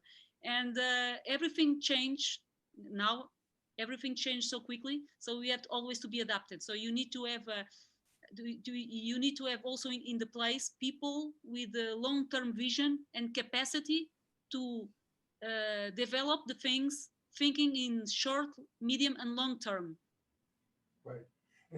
And of course, I mean, there are probably other concepts I can see right where I live on the big island. We have Mauna Kea, what is more than 4,500 meters high, and you have the observatories up there. So you never have to worry about the clouds because you're above the clouds.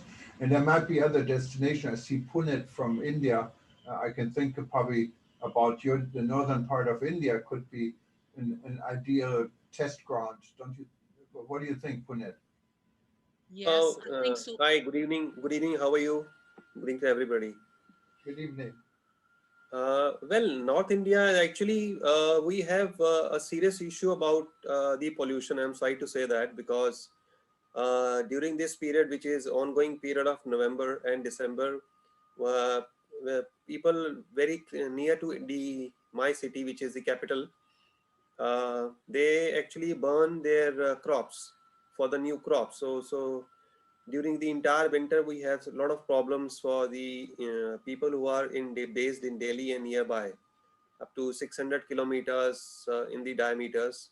So the north part may not be that good, but I think we can do something towards the West India, where we have longer summer period and less of winters. That could be one place, because that is a destination who actually are very encouraging to the new projects like Ms. Rodriguez is referring to. But in North, we have this particular problem of acute summers and acute winters and rainfalls and all. Right. So if I have to identify a region in India where we have a longer summer and less of rains and winters, then West India would be a right option. That's what I can think at the moment. No, I was just wondering, and thanks for your contribution. Also, Enrique Zaya came in. He actually, he's from Venezuela, from what I see on the country code. I don't know if you want to add anything to it. Okay, maybe he doesn't have a microphone. I don't see his picture.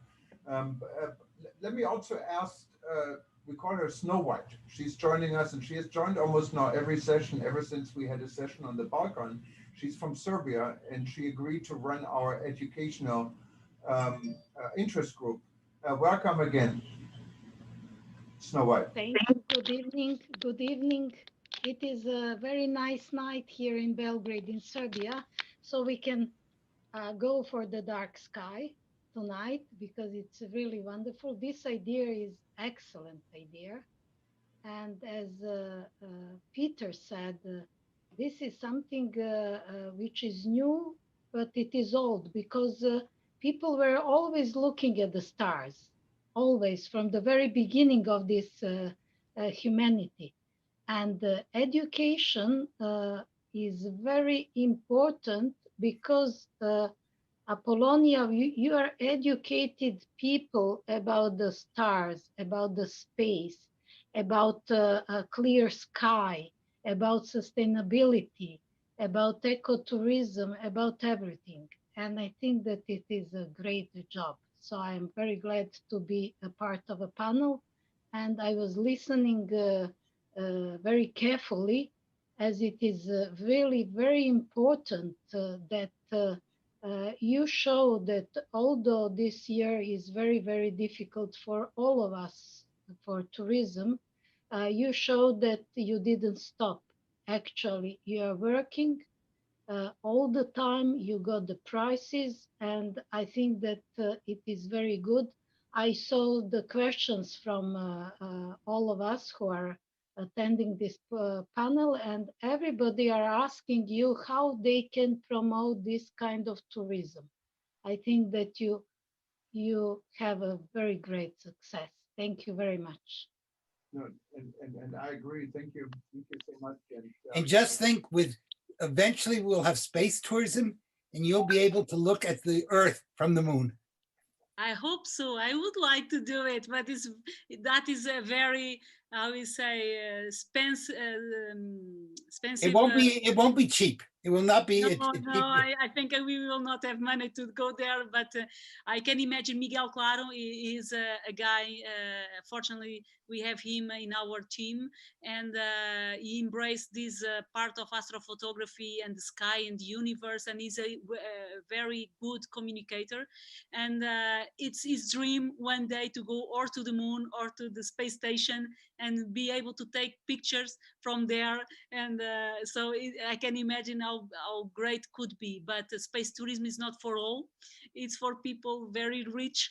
And I don't know if we will one day we will be able to do it, or even to do you know that there is, when sometimes there are solar eclipse, there is a plane that I think it's like, yes, and you can go there, but it's just for also for a few people. It's very expensive. When I saw the prices one day, and I thought, okay, this is not for us, because with a hard just work. Remember, when I was a little boy, going to Europe was only for the very rich.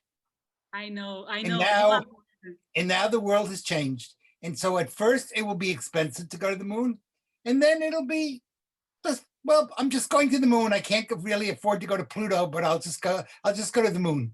So I hope I will have health to do that, because I'm not getting younger, so I hope it will be in time. None of us are. But what you're starting is for wonderful.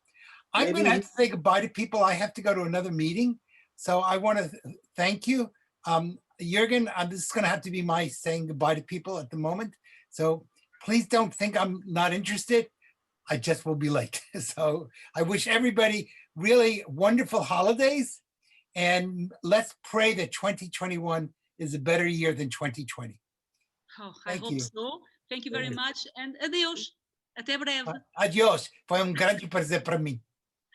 Para mim também. Muito obrigado. Até breve. And sorry to be speaking in Portuguese, but he knows Portuguese, so I couldn't say goodbye without giving some words in Portuguese. That's good. I think Ms. Roddick, you should discuss your plan with the owner of Tesla company, because he had last 4 projects got was not successful. Recently, we have seen the owner of the Tesla Motors.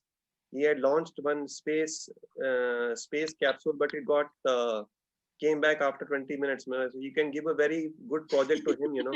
Probably he has money and he can take you to moon also. So he could be a right finance. You could be a right financer for you, and you can get a branding from the the Fortune 500 own people from that list. I hope so that can be you should take this venture to him. At least he gets a success story at least from your project, because his 4 projects are already failed. So Fifth can be a You lucky can one for say, him. we are successful. We can help you. We can help each other. I tell you, I'd rather come and visit you in Portugal, so I'll pass on the moon right now. No, no, not for me. So that sounds a lot safer. But yeah, if there, I don't know if there's any more question. Otherwise, we are right at time, and I think this was a really interesting session, interesting idea. And as I said, if you wanted to start a discussion group in regards to night, dark sky, or we'd be happy to entertain this thought and add it. But I wanted to thank you, and I wanted to thank everyone also for attending live. And we had quite a good participation, I see, also online on eTurbo News. So if you missed most of this, you can just watch out. We're going to repeat these sessions over the next few weeks, and you will see it also archived probably in the next 12 hours or so. And if you wanted to sign up for any upcoming sessions, go to wtn.travel. We actually have a session in about 30 minutes. You can still sign up for. It's about the healthiest place on earth. What is according to Mona Rafa from Amman, Jordan. And Mona is a good friend for Rebuilding.travel. She's been on many of our sessions. She's an American Jordanese, and she will be joining us from Jordan in about 30 minutes with a presentation you shouldn't miss. Other than that, tomorrow on Monday night, I believe, or Sunday night, our time, what would be Monday morning, we have a session from Nigeria with a local TV and radio station about community tourism in Africa. And it's going on and on and on. We're really excited to have the second part, as I said, with Louis D'Amour and peaceful tourism on the 29th.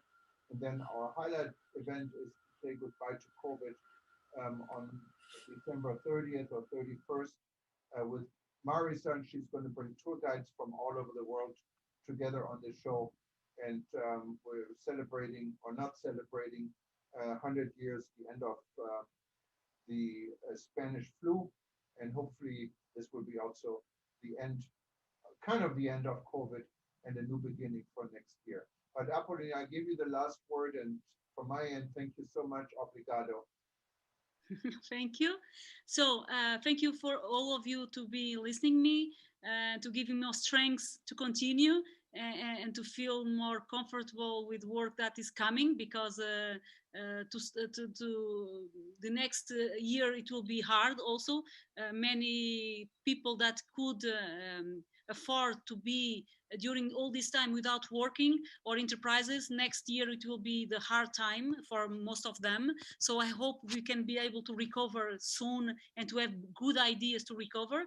So thank you very much. And you have my contacts from the presentation, or from the World Tourism Network webpage. So there are my contacts. So you can, I think there is also my email and so on. So you can share with me, and if you wanted to go on with this work, or see that you can promote people in your country to come to Portugal, or to have an idea to develop something in your country. So I'm open to all the talks, or just to discuss anything you needed to discuss, or to ask some things. I'm here.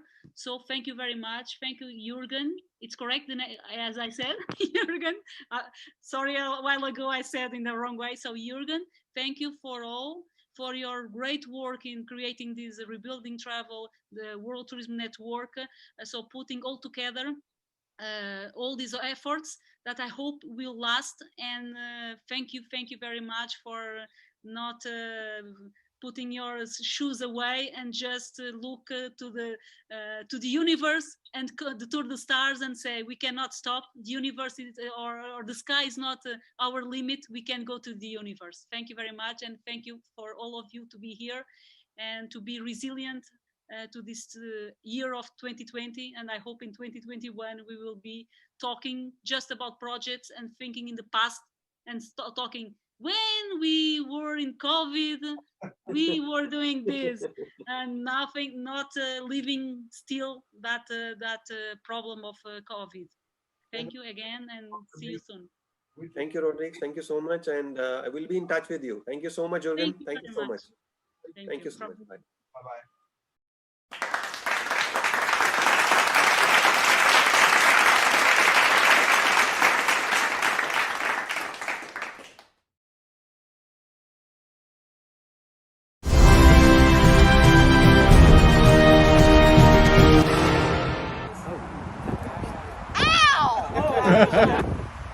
One, today we start vaccinating our first responders on the island of Wadi Rum. Our heroes who work for the city and county of Honolulu. You know, I think about when I used to fly, there's always the message, if the oxygen mask drops, put on your mask before you assist others. I used to always think I wanted to put the mask on our daughter first before me. But when you think about it, if I can't take care of myself, I surely can't take care of her. Our first responders are those people. They need to take care of themselves so they can take care of us. They've been taking care of us. Through the worst crisis in 100 years, health crisis. They went to work, they did their job, and now they're going to be vaccinated. We hope as many will be as quickly as possible so that they are safe, so they can help others. The other part that makes the motion is we see a pandemic raging in places like United Kingdom, a new strain of the virus, highly contagious. We see the virus raging across our country, out of control in places like California. And we see the numbers going up on the island of Oahu. So I see hope, like the tree down at Honolulu. Hope, hope, hope, and hope. But I also am concerned. So the first Christmas speech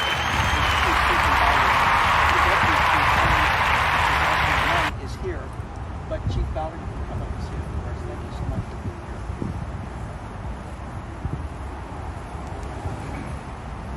Well, good morning. I'm sure as most of you have already heard that, I was kind of on the fence on, taking this vaccine. And I want to make sure that everybody understands that it's a personal choice for everybody, whether they take the vaccine or they don't take the vaccine. I'm one of those people who need to do plenty of research. I need to read the research. I need to see what's out there before I make a decision, and I make an informed decision. And that's what I've done today. Take the shot. And on top of that, if it means by showing that by me taking this vaccine and this shot, that other people are willing to step up and may have some second thoughts about it, and so that we can make our island safe, then I'm there to do it. Because you know what, we're all in this together, and we can only do it if we all become one. So I'm here, and hopefully it doesn't hurt too much. And if you see me cry, please make sure you take that tear out of my eye. Thank you. And by the way, the mayor said if it hurts, I can hit him. So make sure you keep your cameras trained on him. Thank you. I've never seen Chief Ballard cry. She's very tough. Ow! You want to sit next?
I need that single shot. It's interesting too.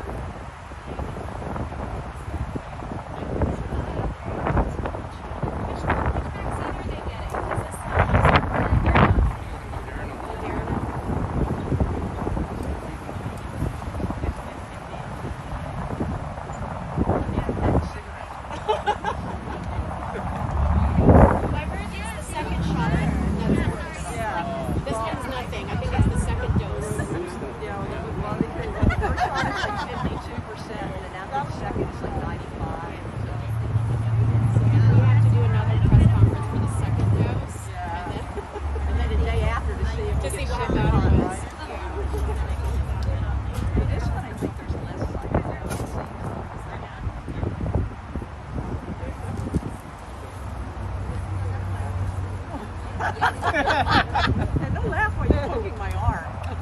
Mayor Caldwell's behind you in case you Right want to here, get she up. can do it. Are you good with the left hand? I'm left-handed. Maybe you should give up your gun. Oh, you're just doing that so I won't get it. Oh yeah, there's Well, still I'm gonna sit arms, this aren't way they? because I don't want to get.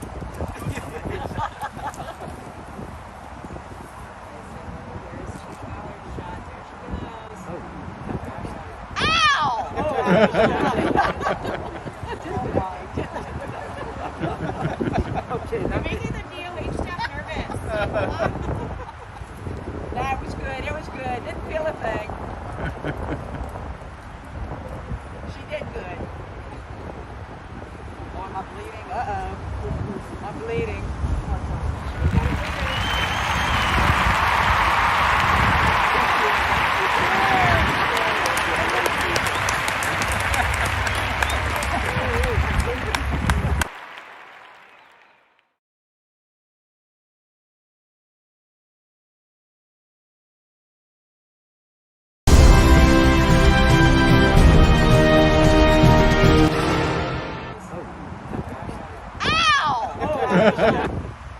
one.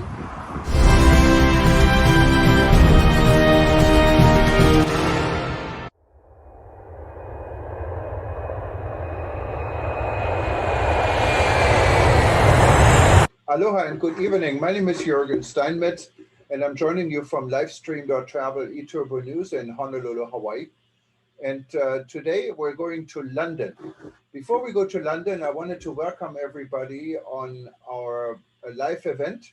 And you can either join us live.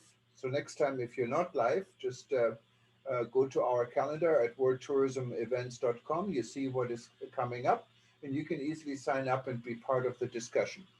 Otherwise, you can always watch us live on eTurbo News, on live stream, meetings, and any of our other publications.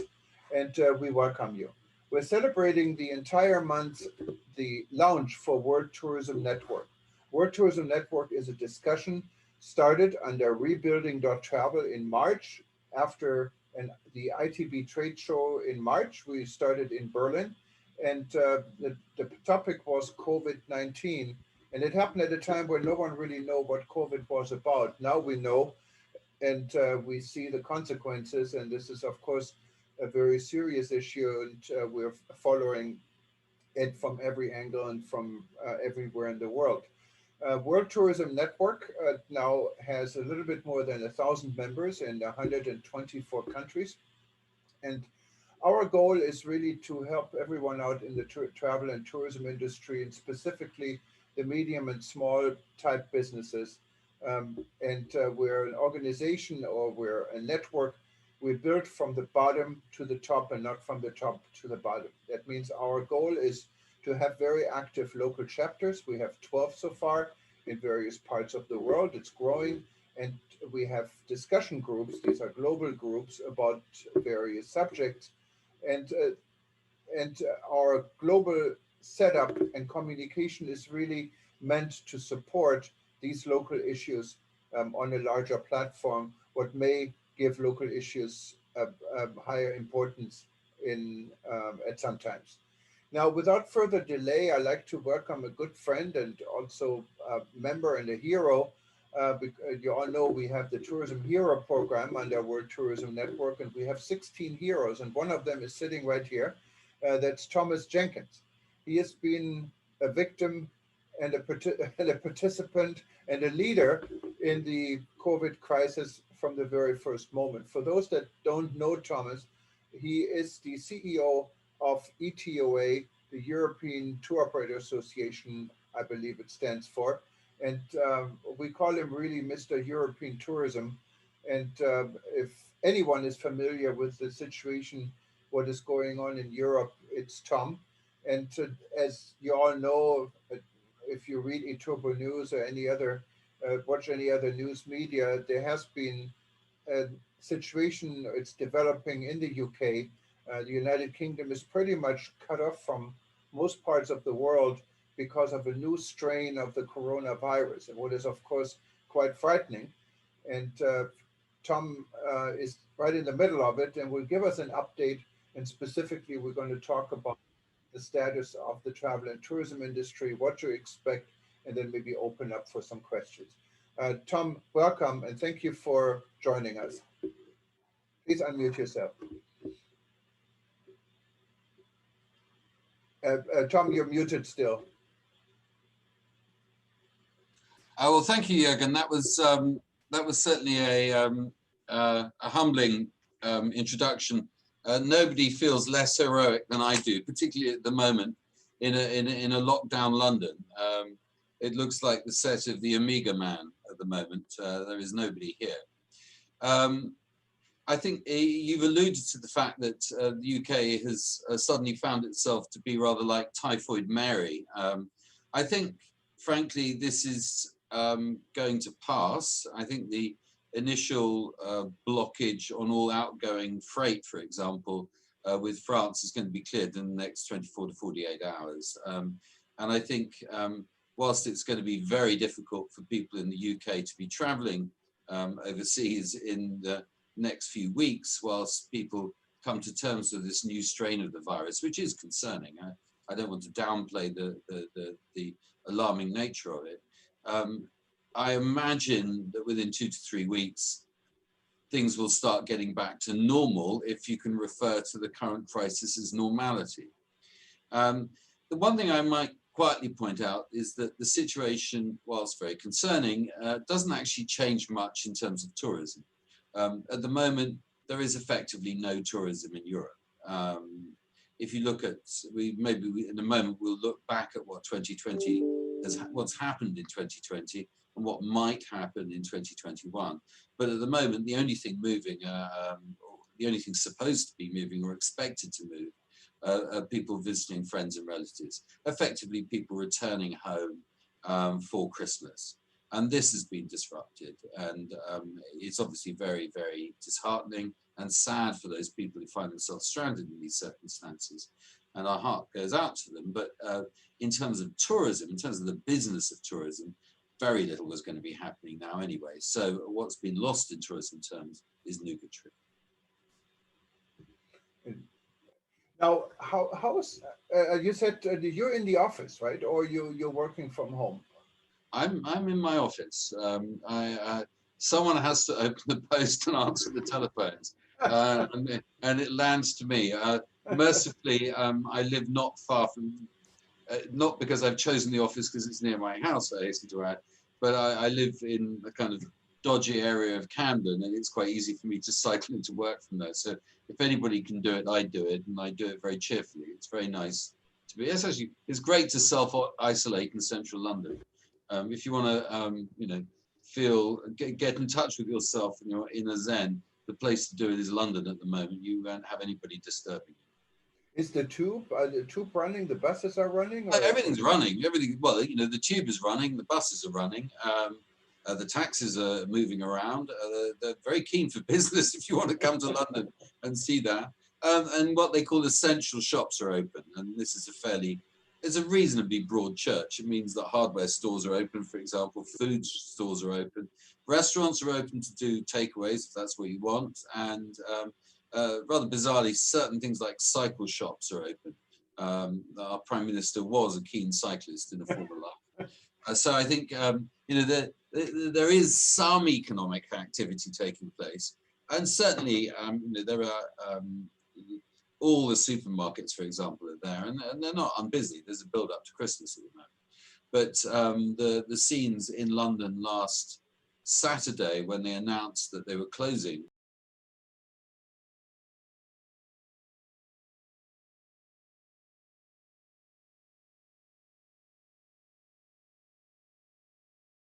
get their Christmas shopping in before all the clothes shops and all the department stores close down.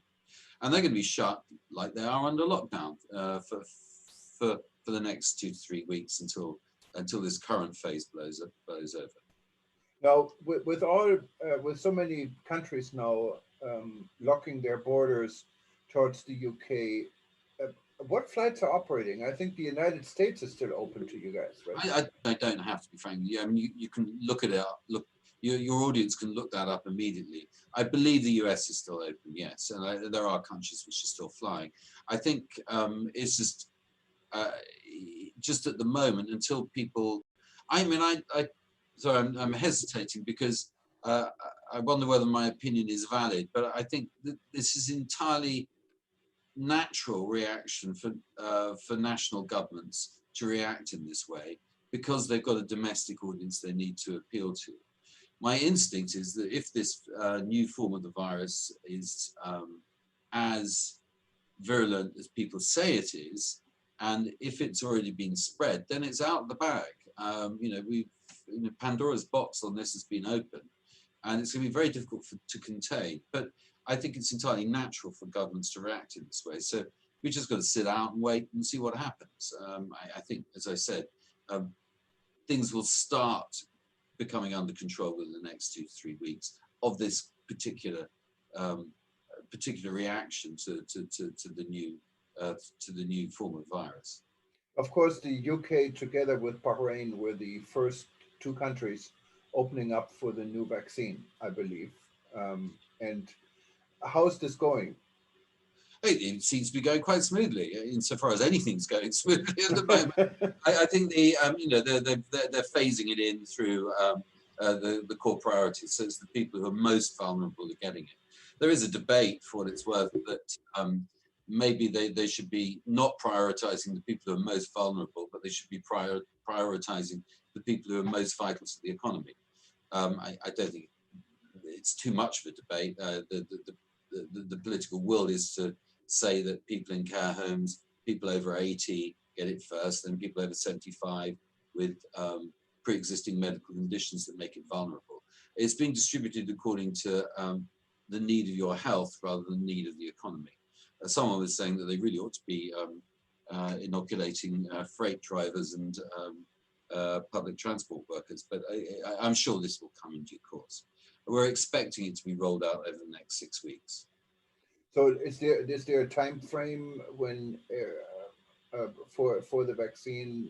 I've yet to see, the crucial point is at what point is a sufficient proportion of the population inoculated that there is herd immunity. This thing was very fashionable back in March, April of this year, has more or less dropped off the radar, but effectively that's what a vaccine gives a society. It gives it herd immunity.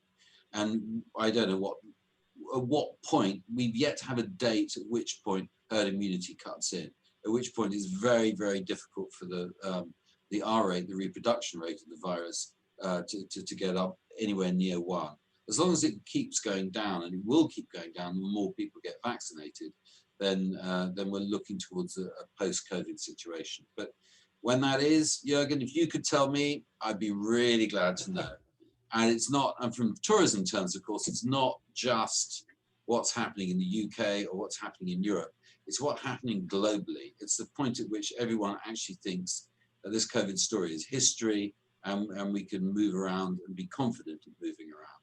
And at that point, insofar as people are making guesses, and all estimates on this have been rightly characterized as guesstimates, we're looking at June, July before anything substantial starts cutting in. But maybe that's pessimistic, I don't know. Today I heard a discussion on CNN with the governor from New York and the mayor of New York City.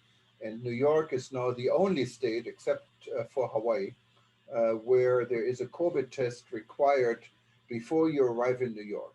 That means flights operating from London to New York, people have to have a negative COVID test before they arrive. Do you think this is this should become the new norm in the world, that people before they step on an aircraft should get a test, and the test should be negative? No, I mean, what do I think? I think we're going to reach, as I said, I think we're going to reach a stage where this is history, where there is enough, there is enough vaccinated people out there for this to be unnecessary. I think in the short term, it's perfectly valid. You've got to, what you're watching is you're looking at politicians reacting partly because there is a health need and partly because they need to be seen to be doing something. And people like me criticize them for reacting. And as you know, over the last couple of decades, we've been very vocal at watching politicians cause more damage than the thing that they're trying to ameliorate, be it terrorism, be it anything. But we also have to expect that they live in a real political world. And if there is a virus flying around and there is an action they can take that looks like they're being tough, they're going to take it. And if it means that tourists or incoming visitors are inconvenienced, I'm afraid that incoming visitors will be inconvenienced if it makes political sense. And this is what we're looking at. I don't think, as IATA is very, very keen to point out, flying in itself doesn't generate too much transmission. And incoming visitors, once you've got a virus flying around, incoming visitors represent no greater threat than the native population. Yet, they've got to be seen to be doing something, so this is what they do. I think until we see a vaccine, until we've got the situation under control, travel is going to be a very, very minor phenomenon, and it's going to be a niche activity for a few people. And if those people wish to travel, and if the condition on them is for them to travel is that they have to have a test, that's what they have to do. But I don't think this is a long-term phenomenon. It's a short-term proposition for what is a very short to medium-term problem. Well, at least you see the light at the end of the tunnel, which is a good thing. There are some rumors and some, I would call it maybe extreme reports and opinion. I can tell you one of my own associates in Germany has this opinion. We're always arguing, but he thinks that there's no coincidence about these sudden regulations cutting off the UK from the rest of the world and failed EU negotiations, Brexit negotiations. Do you think there's any connection? No. Okay, just wanted to make sure. It's very simple. I don't think so at all. I think the world is divided into two types of people. One who thinks that everything is due to some weird conspiracy, and the other type of people who don't believe any conspiracy is taking place at all. As has been pointed out, both are wrong. But I think this implies a level of competence and coordination which I've yet to witness from any group of politicians. So no, it's not a coincidence. I think even if the UK was still a fully paid up member of the EU, they'd still be doing this. Undoubtedly, they would. Right. So I think what we're witnessing, which is a kind of long, slow car crash of Brexit, has its own momentum and its own agenda, independently of what's happening with COVID. How's the mood within the industry? I know you have, I don't know how many members do you have at ETOA? Well, we have about sort of interesting question at the moment. It's a very dangerous question to ask a membership organization in the travel industry. But no, in all sincerity, before this started, we had about 1,300, and I'm amazed at the resilience and loyalty of the industry. So I'm getting some post-it. Thank you. I'm amazed at the loyalty and resilience of my members. But I think, so what is the general mood? I think, like everybody in the world, people are in a coma, frankly. you have to shut down all businesses. There is no business out there, and it's very difficult to stay in business if there's no business to conduct. So what everyone has done is slash costs where they can. I'm afraid that involves laying off staff and trying to keep going as a viable business, of waiting for the dawn to break. Now, what kind of landscape, what kind of tourism landscape we're going to look at when the recovery comes is an open question. I'm, as ever, sort of optimistic about this, but there's no doubt that severe damage has been caused to otherwise viable businesses by this event. I think a lot of them will recover quite quickly. I think that the people who've suffered particularly are obviously those operators and those players who've got large capital liabilities. So, I mean, people like hotels, airlines, coach companies, shipping companies. These people have got major capital outlays that require repayment, and this has been a real nightmare for them. It's possible that most of them, I think, have been able to secure some kind of long-term funding to offset this. But the majority of the industry, the big outgoing is staff, and I'm afraid staff have been let go until they can be re-employed. But I think, if you look at the situation now, a lot of my members who are there to sell European holidays, both as wholesalers and as people acting in principle, these people are busy planning 2022.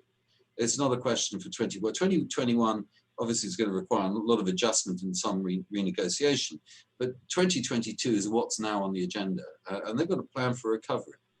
And that is exactly what they're doing. It's a little bit difficult at the moment because a lot of the people who they're trying to contact and book services in 2022 are either not there, or they're on furlough, they're being temporarily laid off, and also the industry is in crisis, so it's difficult to secure bookings with establishments that are fighting for survival. But they will survive, and there will be vacations, and what we do know is there's lots of demand out there. One of the interesting phenomena which has occurred almost as a reaction to lockdown has been the extraordinary desire, latent, at the moment it's just a latent desire, but it's being clocked by everyone, latent desire for people to get out and enjoy themselves. They're bored of being locked down. They want to go and enjoy life and experience life to the full. And the way you do that, folks, is by traveling, and a good place to travel is Europe. Yeah, and I can definitely second this. I myself have been on this rock here, on this island now since March, the longest time I've ever spent in the 32 years I lived here. And yes, when I see a plane, you almost think, oh my God, I wish I would be on that plane, and it's an unreal world. Now, ETOA declared another emergency today, a climate emergency. What's going on with that? Well, I think we're not immune from criticism on this, I have to say. When we were canvassing our members on this, I was clearly told by quite a few that it was a bit like trying to discuss with the captain of the Titanic what their cruise itinerary was going to be next year, just after they'd hit an iceberg. I think, no, I mean, most people are fighting for survival, and when they're fighting for survival, their impact on the planet is not something that is really on their agenda. I feel quite strongly that this is something that we have to take a stand on, and if this is a point made frequently, but I'll make it even so.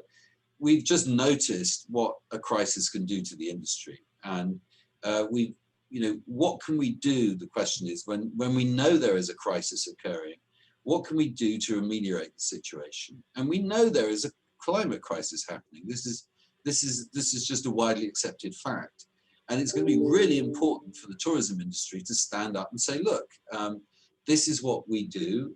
This is what we can do to contribute towards both the greater understanding of the problems that people are facing and what we can do to ameliorate the impact of our industry. And I think it's quite important for us to do this because, one, it's important, and two, for far too long we've been regarded as an almost frivolous, unnecessary phenomenon. And I don't think we're either frivolous or unnecessary. We are, and this has been amply illustrated by the current crisis, we are a vital component of both the economy and the culture of the destinations that we go to. Over-tourism is a sort of a ghastly calumny of the general situation. Tourism is the lifeblood of cities such as London, Paris, Florence, and Venice, and Rome, and Amsterdam. If you remove the tourists from these cities fail. And so we're an absolutely crucial component to these places. I think that we're a central part of the modern human experience. And okay, there are aspects of our activity which burn carbon. We've got to find a way of offsetting that. And we've also got to point out that Western society burns carbon, that this is one of the really important uses of it. And if we can offset that, if we can compensate, if we can ensure that our footprint is minimized in other ways, then we're doing exactly what we should be doing. Isn't that an opportunity at this point? What do you mean? What sort of opportunity? An opportunity to, I mean, to have a response to this climate crisis with, you know, in the state of the world is in right now. Hardly anyone is traveling, so we're not going to have the same numbers. In the 30 years I lived here in Hawaii, I was able to see my neighbor island, Kauai, what was never possible before. So some things are moving here. I think you're right. I mean, you know, to a certain extent, I don't think the solution is less tourism. I think the solution is to offset what we do and to emphasize the importance of what we do. And after all, tourism represents an important 5 to 10% of global emissions. It's a lot of that 5 to 10% is sort of existential. You can't do it without those emissions. The question, what we have to do is address how do we offset that? How do we compensate for that? And how do we encourage the 95% of the global economy that isn't necessarily contingent on carbon? We are a carbon, you know, we rely on carbon emissions to exist. But what we've got to do is make sure that all the other areas, from, you know, industrial, from coal burning power stations to industrial use of fertilizers and all the other components of the global warming chain, how do we help people move that down? And this is something we've got to do. Yeah, I was wondering if anyone wants to contribute, has any questions, just simply raise your hand. There is a button, I think, some kind of a blue hand raising button somewhere. I've never seen it from the other side, how it looks like, but please do. Jürgen, what I'd be very interested to hear is what the audience think about when they think the recovery is going to start and what shape they think it's going to be like. I mean, is it going to be, the conventional model that people are putting forward at the moment is that first it's going to be domestic travel, then it's going to be short haul, then it's going to be long haul. This is the sort of model that everyone is proposing. I think, I genuinely, I don't know. We don't know if it's going to be gradual, this recovery, and there are a lot of arguments to say that it will be gradual, or whether it's going to burst forth like the sun behind a cloud at midday. You know, we just don't know at the moment.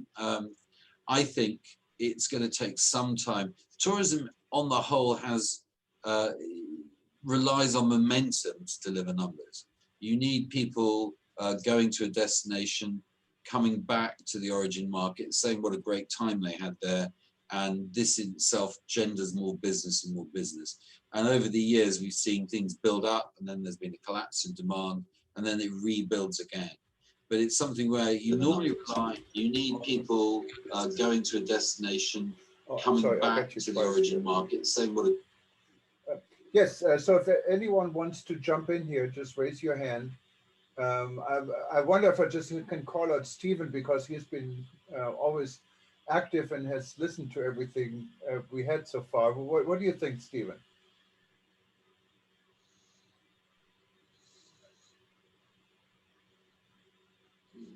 I think his microphone may not.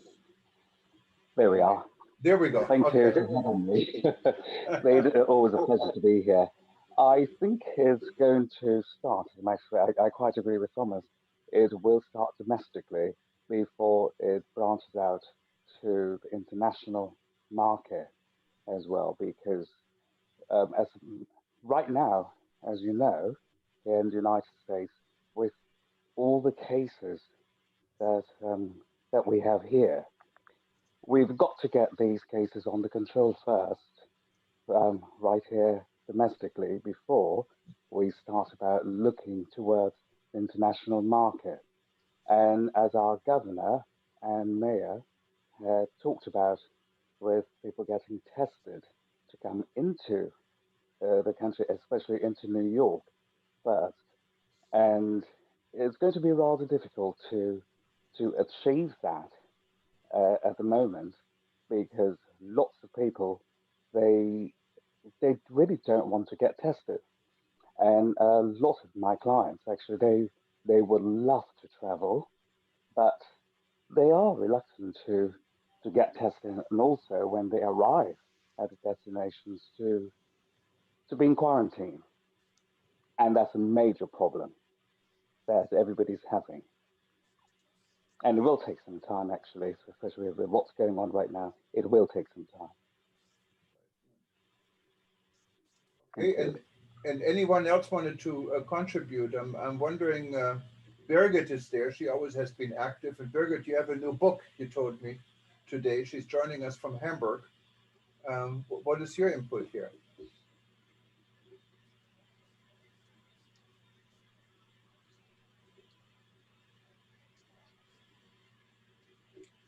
Okay, I don't know if you can you hear me, Birgit?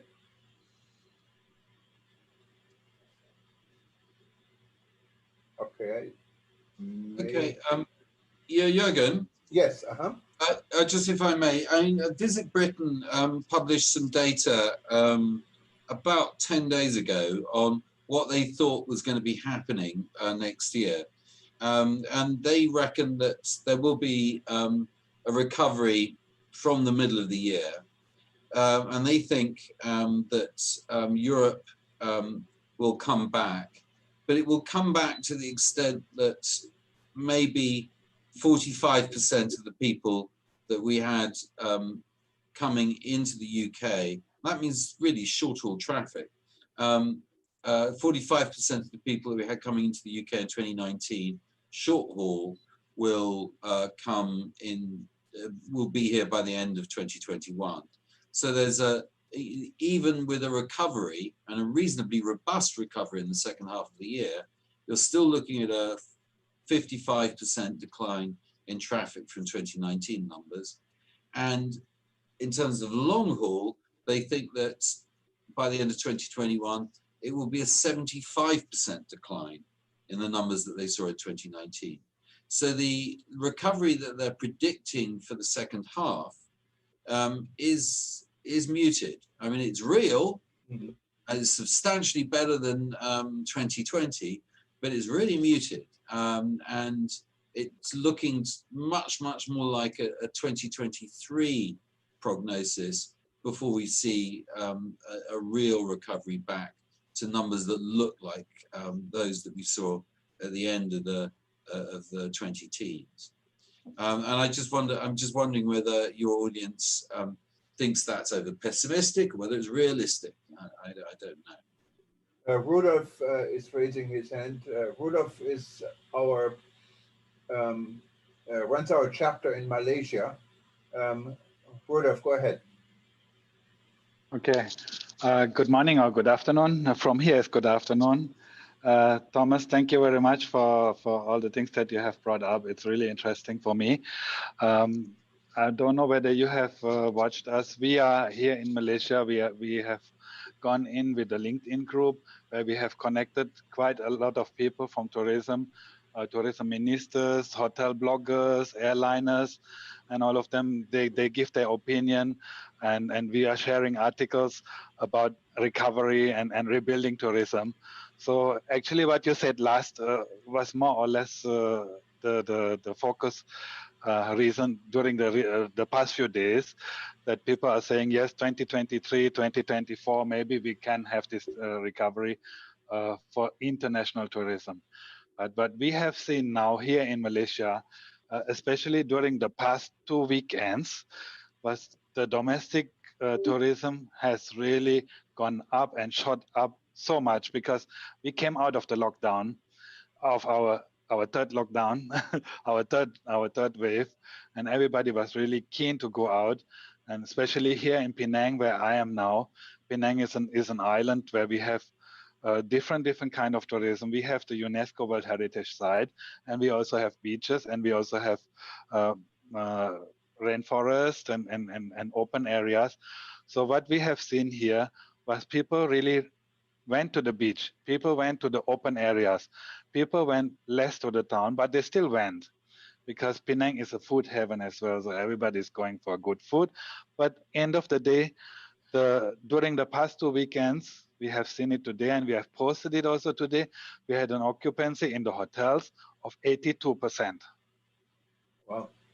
And in the city was about 51%, which was not really bad, actually. Is it domestic tourism? It's not tourism It is from Europe, I all believe. domestic. It is all domestic, 100%.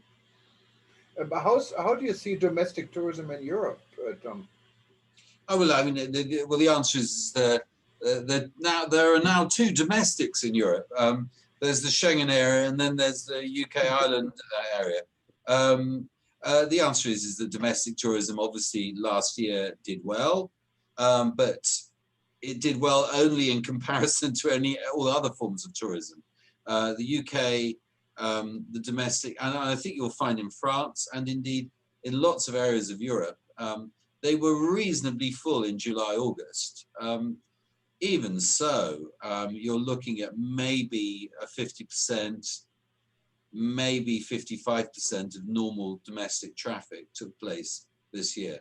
So even on the domestic front, it's not a catastrophe. It's not the 95% decline that we've seen in long haul traffic, but it's very, very thin.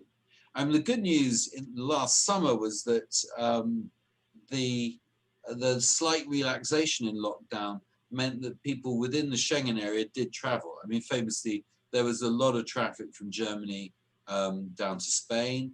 There was actually a lot of car traffic from Germany to their near neighbors. So people at Scheveningen in the Netherlands saw more German tourists than they would normally expect. And similarly, a lot of Italy saw a lot of German travelers traveling by car. I think, but what I would just emphasize about these discussions is this is super temporary. We've got to look to a situation which is going to be post-COVID. And if we start talking about new normals that we have to adapt to, we're adapting to the wrong new normal. This isn't normal, this is abnormal, and we will recover from it. And it will be history. We've got to somehow survive it, but that's different from what you have to adapt to when this crisis is over. And as I keep repeating, this crisis will end. It will have implications, which maybe we need to touch on in a second. But as you know, I don't think the current experience. Robert, you had a question. Yes, thank you very much let us know. I know where you're from, but I am from Cordova. You know, I am working on this subject. You know, thank you, Thomas. It was fine, but I am much more optimistic than you. As I say that I am looking to other criteria. For example, the savings and the savings. Huge, you know, a lot of people were not spending their money. More than, I say, 200 million. No, it's 200 billion euro, you know, were saved this year. And what is going on next year with all this money? The people will travel. For that, I am much more optimistic than you. Well, I'm careful actually not to nail my colours to the mast, insofar as I'm not actually saying I'm an optimist or a pessimist. I'm just telling you what other people think. I think you're right. I think that I think the other factor is you're quite right. People have been sitting at home. They've not been spending money, and the moment they get the opportunity to, they will. Point one. Point two. There will never be a time where availability, and because of that, price. I remember on I think it was September the 20th, 2001. The late Bob Whitley, the head of USTOA, rang me up in glee, saying one of his members had run a special event, which was 6 nights in Dublin, $399 air inclusive. And he said, these boys ran that ad in the New York Times. They sold out within 25 minutes. America travels if the price is right. And I think that's the main motto, is that it's going to be a real challenge to the industry. If we can get a product out there that attracts the customers who want to come, then it will be like the sun breaking out from behind a cloud at midday. I just say that there is that theory, and then there's the other theory, which is, hey, people aren't going to move that quickly. But I mean, everything to play for.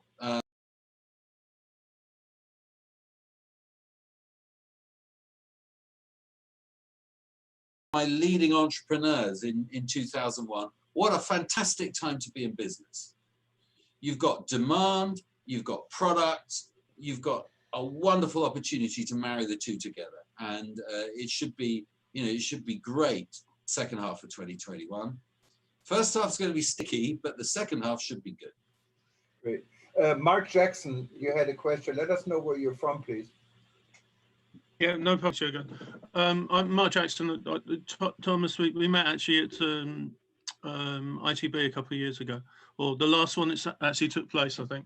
I'm the editor of Travel Begins at 40, and I'm also doing the climate-friendly travel course with your friends Jeffrey Lippman at Sunnex Malta.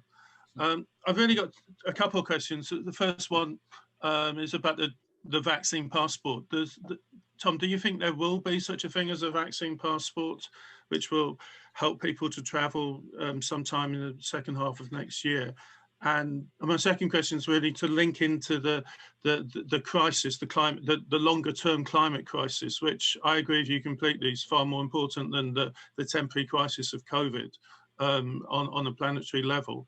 And do you think that we have the opportunity, which will be seized, to make the travel industry more climate friendly, more sustainable in the future, because we now have to rebuild it? Obviously the travel tourism sector has got to be rebuilt.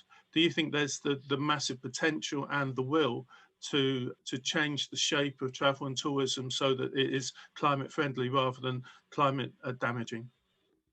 Well, I think there's so many different questions there, Mark. I'm trying to filter through them. I think the first thing to say is that those who know me know I'm a cynic, right? I'm absolutely cynical. I think that but I think that the climate crisis is one which is now an important top-down initiative. And this is what's defining it at the moment. Governments are taking it very seriously. Bankers are taking it very seriously. All the movers and shakers at the top end, Mark Carney, for instance, now is an evangelical climate change specialist. All the people at the top end now say this is vitally important. And if you're wanting to raise money as a business, you need to have an environmental audit. And so on one level, our response is almost dictated by the fact that there's a new environment at the upper level of society saying this is something you've got to be serious about and be seen to be serious about. And to a certain extent, that's what we're responding to that. In order for it to really work from a tourism point of view, it's got to be a grassroots movement. People have got to buy on that basis. And I've watched numerous companies do environmentally led marketing campaigns, and they've just petered out because ultimately people up until now have not associated environmental tidiness, I think is probably the right phrase, with having a good time, or indeed a criteria which they use to buy a holiday for.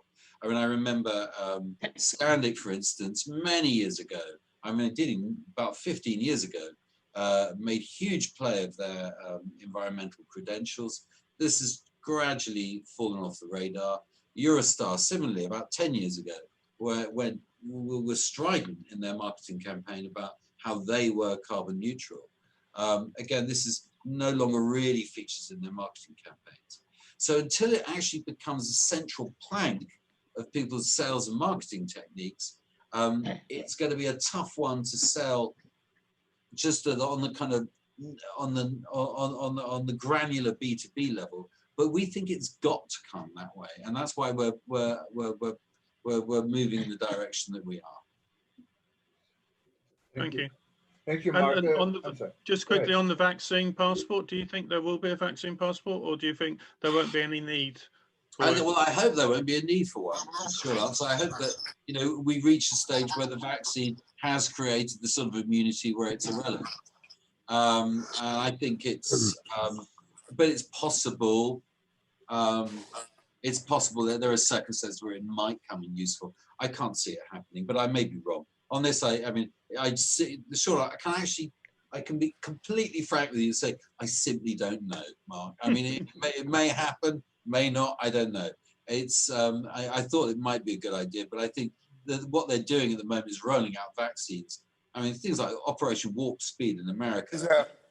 This is. They should get a level of vaccines where vaccines are no longer mandatory for people moving around. Anyway, sorry. I'm elaborating on my ignorance rather than anything else. Raed in Saudi Arabia. Raed runs our local chapter in Saudi Arabia. We had a session on Saudi Arabia just recently. Welcome, Raed. You had a question. You have to unmute yourself, please. I heard him before. Okay. Here we go. Go ahead. Thank you very much, Mr. Jürgen. And I would like to say hello to our guest today, Mr. Thomas. It's really great to attend this very fruitful workshop or seminar. And actually, my question is that since we integrated WTO in Saudi Arabia, we would like to work closely with ETOA, the European Tour Operator Association.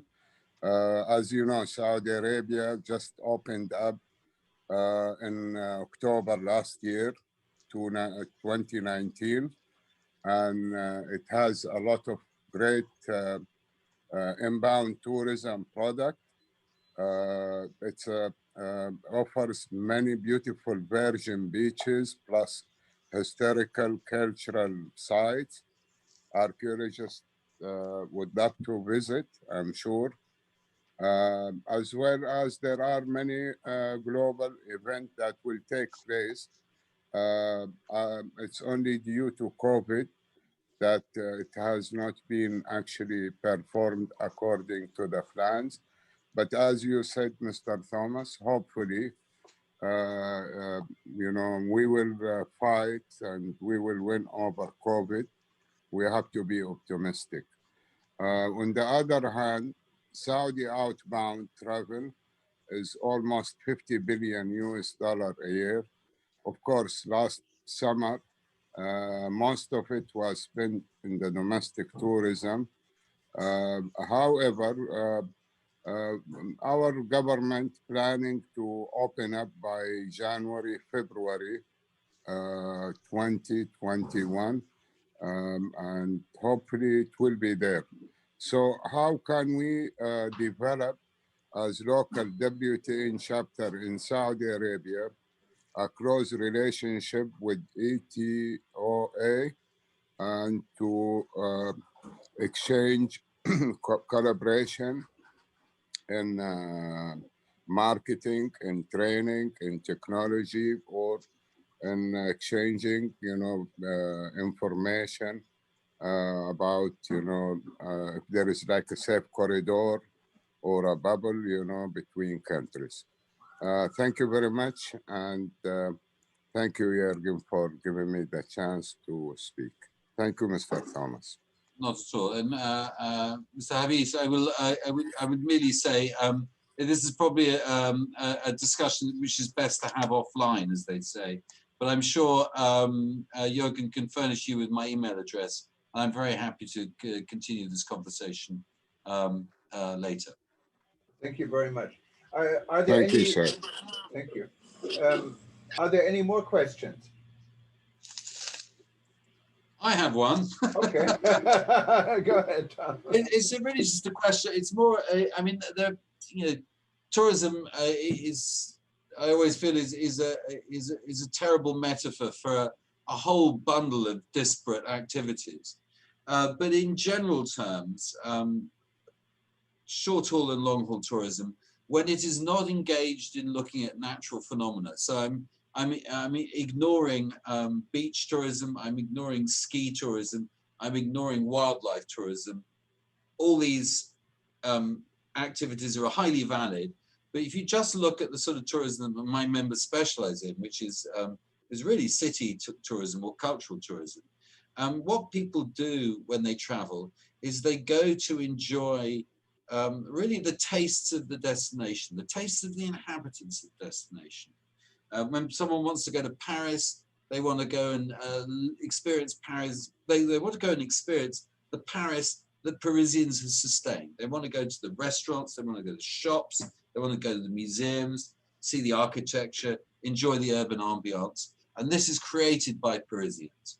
If you want to go to London, you want to go to the London sustained by Londoners. You want to go to the theatre, you want to go to the pubs, you want to go to the restaurants if you want to take your life in your hands. But you can do lots of things in London, and you really want to go there and be a Londoner. Now, one of the byproducts of the current crisis is I think that the very fabric of the way in which these cities function is going to be changed. There will be change, and I think one of the changes is that office work and office workers are going to be much, much thinner on the ground. And certainly if I look around my current office, where I'm the only person sitting here with 30 desks surrounding me, if you're paying the sort of rent I'm paying, you'd want to eke every last penny out of it. But I'm surrounded by 30 empty desks. It's like being at World Travel Market on day 4. But there's going to be a substantial change to the way in which London works. And it's going to be a real challenge for the businesses in London and the culture of London not to have so many office workers here. And I think one of the things that may come from this is that, one, tourism becomes even more important in such environments. And secondly, will it create a kind of leisure-based renaissance? I don't know, but there is going to be huge change out there. I'd be fascinated to know if any of your audience has an angle on this. The floor is open, guys.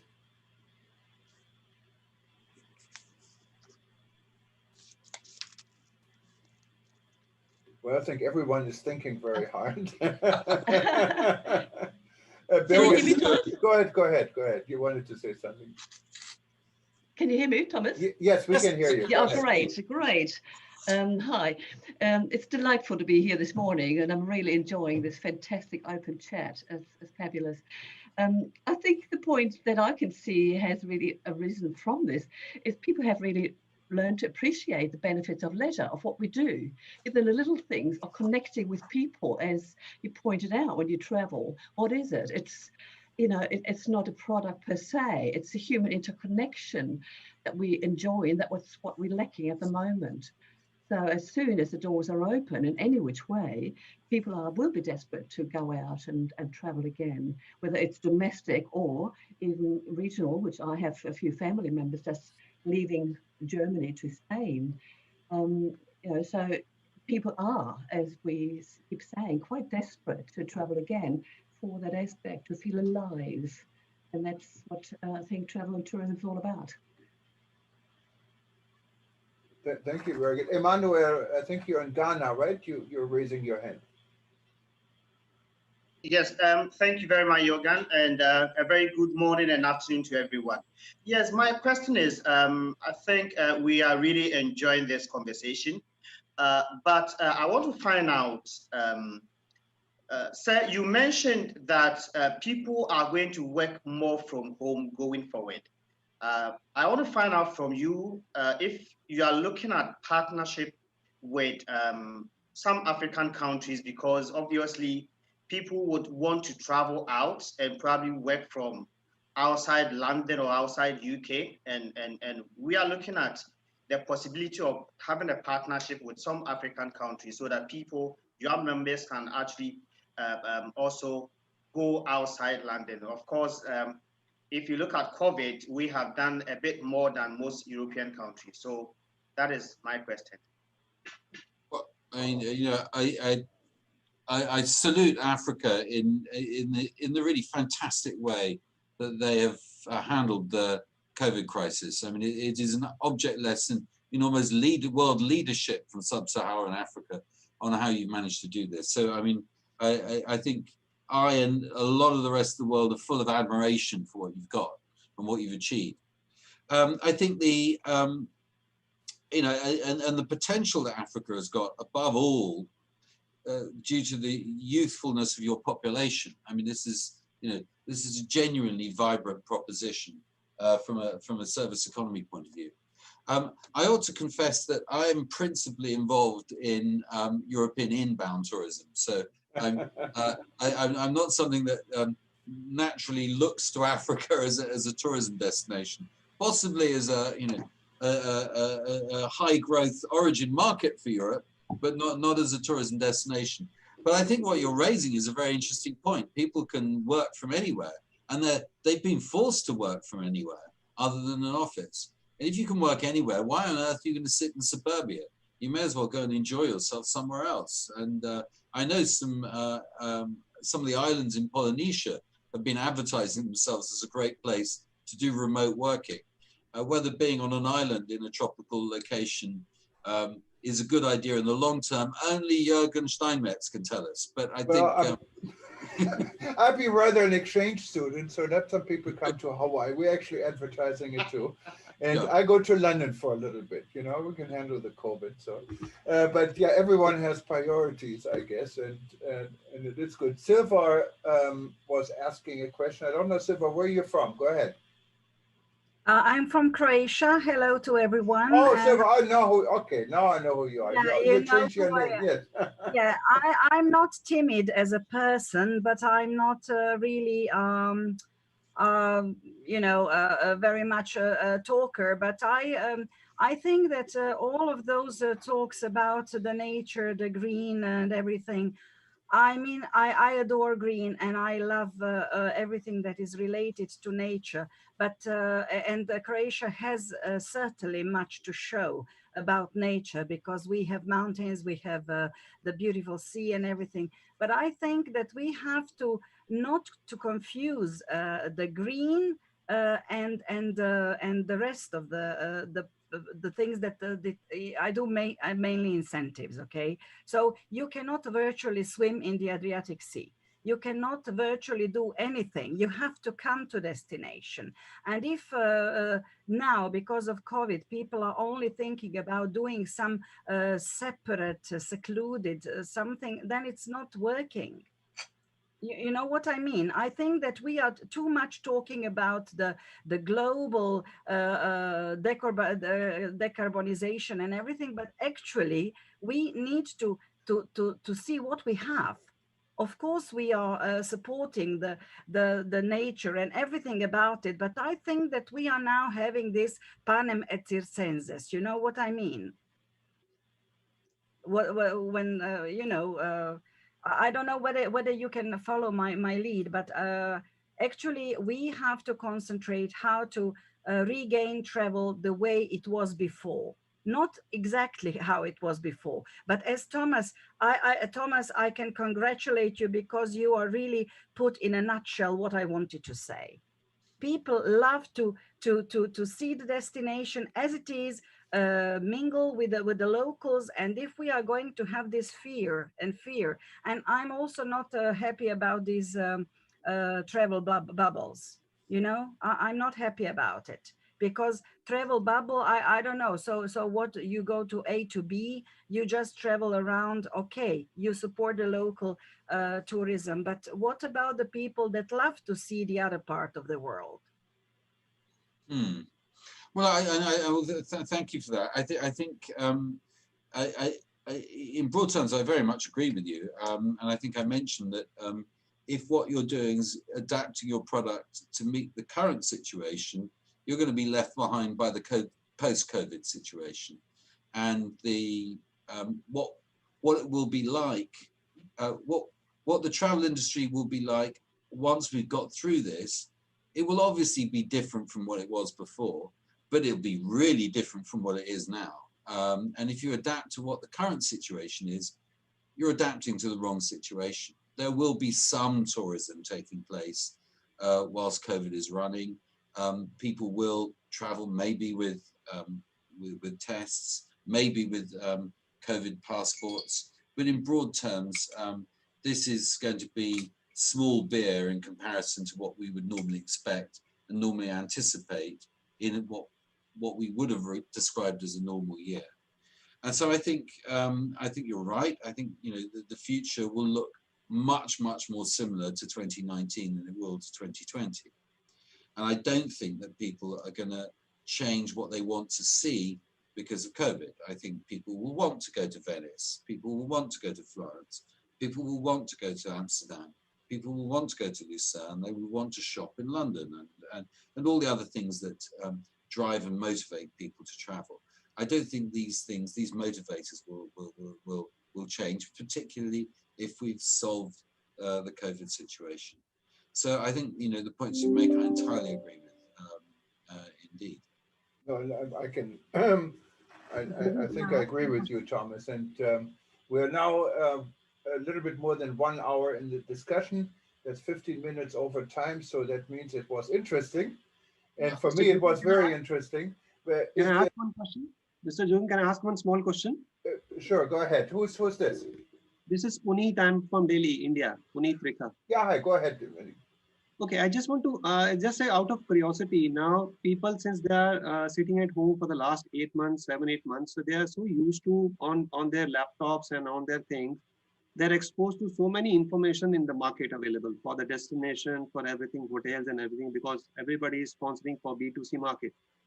Will these, after when they come out from this space, what will be, do you think that role of a tour operator or of a travel agent will be the same, or people will be looking at kind of a direct contact with hoteliers or maybe some suppliers or something like that? Will that make any impact on the tour operators? I think, as I said earlier, I think this is going to be a fantastic time to be an intermediary. I think hotels, this is really a sort of a slightly exotic discussion to have, and it's a problem associated with demand, and we have no demand. But I think hotels who are interested in direct sales will be locked on their guaranteed minimum rate distribution patterns. Rate distribution patterns may not shift the sort of stock you need to shift. And I think this is going to be a golden period for wholesalers to move in and offer disguised deals using land air packages or whatever other varieties are at their disposal. I think this is going to be a really interesting phase. I think that, you know, the crucial point will be the shoulder period, June, July, August. And I think this will become very, very interesting. And this will become very, very interesting globally, because everyone, the one thing that people sort of agree on is that leisure tourism will take off before commercial tourism, before business tourism does. And that means there's lots of spare capacity there. And as you know, the unit cost of sales on these things is comparatively low, and the price of selling it is comparatively high. And this is the moment the intermediaries are about. The last thing I'd point out is that if you think by using the internet, people aren't using an intermediary, well, I've got a bridge to sell you.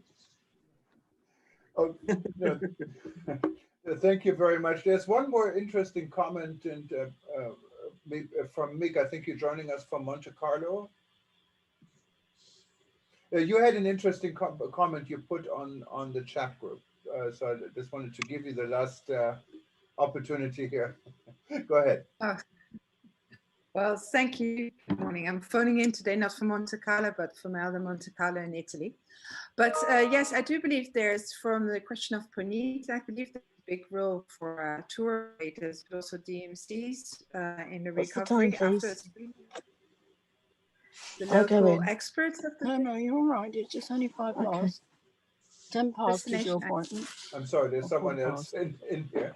Let me try to mute. Okay, just go ahead. I wanted to say, I believe that the role of the tour operators and DMCs in the future will even be more important because being the local experts of the destination, I believe as well the landscape will change in the destination. So I believe we are really important for the rebuilding and the recovery phase as well of tourism, as we know well the destinations, and we are able to make sure that the sanitary in the beginning still, let's say, everything is in place, because of course trust is a very important thing in the recovery phase, and especially with the luxury travel starting as first before the events and other travel forms. Thank you very much and for your participation. Before I give Tom the last word, I wanted to thank everyone for attending. This was an interesting session, and I knew when I asked Tom if he would spare a few minutes. Now he spared more than an hour. It's always an interesting session, and it is. You just have what it takes to really get an audience interested, and your positive message is an inspiration for many of us, I think. And I wanted to remind everyone that we have a number of sessions still coming up before now and the end of the year. For example, on Saturday, we're going to Bermuda, and we're talking about COVID-19 and the impact on tourism in Bermuda. On the 29th, you shouldn't miss this one. We have Louis D'Amour, who is laying out what is next with Peace to Tourism. In his last session last week, we talked about his 35 years since Louis D'Amour became and founded Peace to Tourism. And then we're going to finish the launch month for the World Tourism Network, and this year with a fascinating presentation with tour guides from all over the world, what is put together by Mauricia. She's with the World Federation of Tourist Guides Association, and we're going to celebrate a new year, hopefully with less or no corona, because you know that the Spanish flu just finished 100 years ago at the end of this. So it's a good opportunity to maybe say goodbye, as much as we can say goodbye to corona, and start the new year on a better note. But if you haven't joined WTN yet, just go to WTN.travel. You can join us. You can see what's coming up next. We both have options to become an observer. There's no charge, or you become a member. There's a small membership fee. You can join our chapters. You can join our interest groups, and we love to have you on board. Tom, I give you the last word. Well, I would just encourage everyone to pay the small membership fee. As a membership organization, we're entirely in favor of membership fees and of people paying it. Just to say, on a less frivolous note, I would just emphasize that, you know, it's going to be tough. We've got to survive, but we will get there, and we will have a new tourism industry. It will be prosperous. We just got to be careful, and we've got to survive. And the first part of sustainability is staying in business. Then you've got to worry about your impact on the environment. With that thought, I'm just going to hand you back to Jürgen. It's been an honor to be with you, Jürgen. It's always fun. I always enjoy it, and I look forward to the next time. Thank you very much, Tom, and you stay safe. Keep going to your office. and hope you can get a good cup of coffee now. Now it's early in. I will have a wonderful cup of coffee. Okay, thank you very much. Take care, I have Bye. a beer before I go to bed. Good night. Good night. Bye-bye.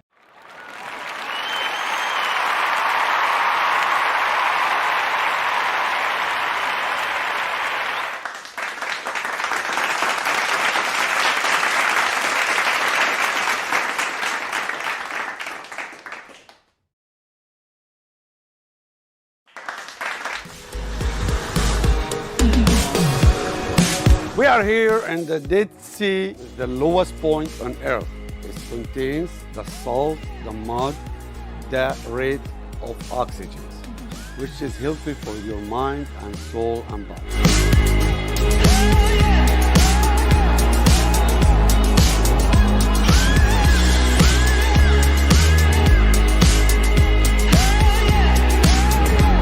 Wow.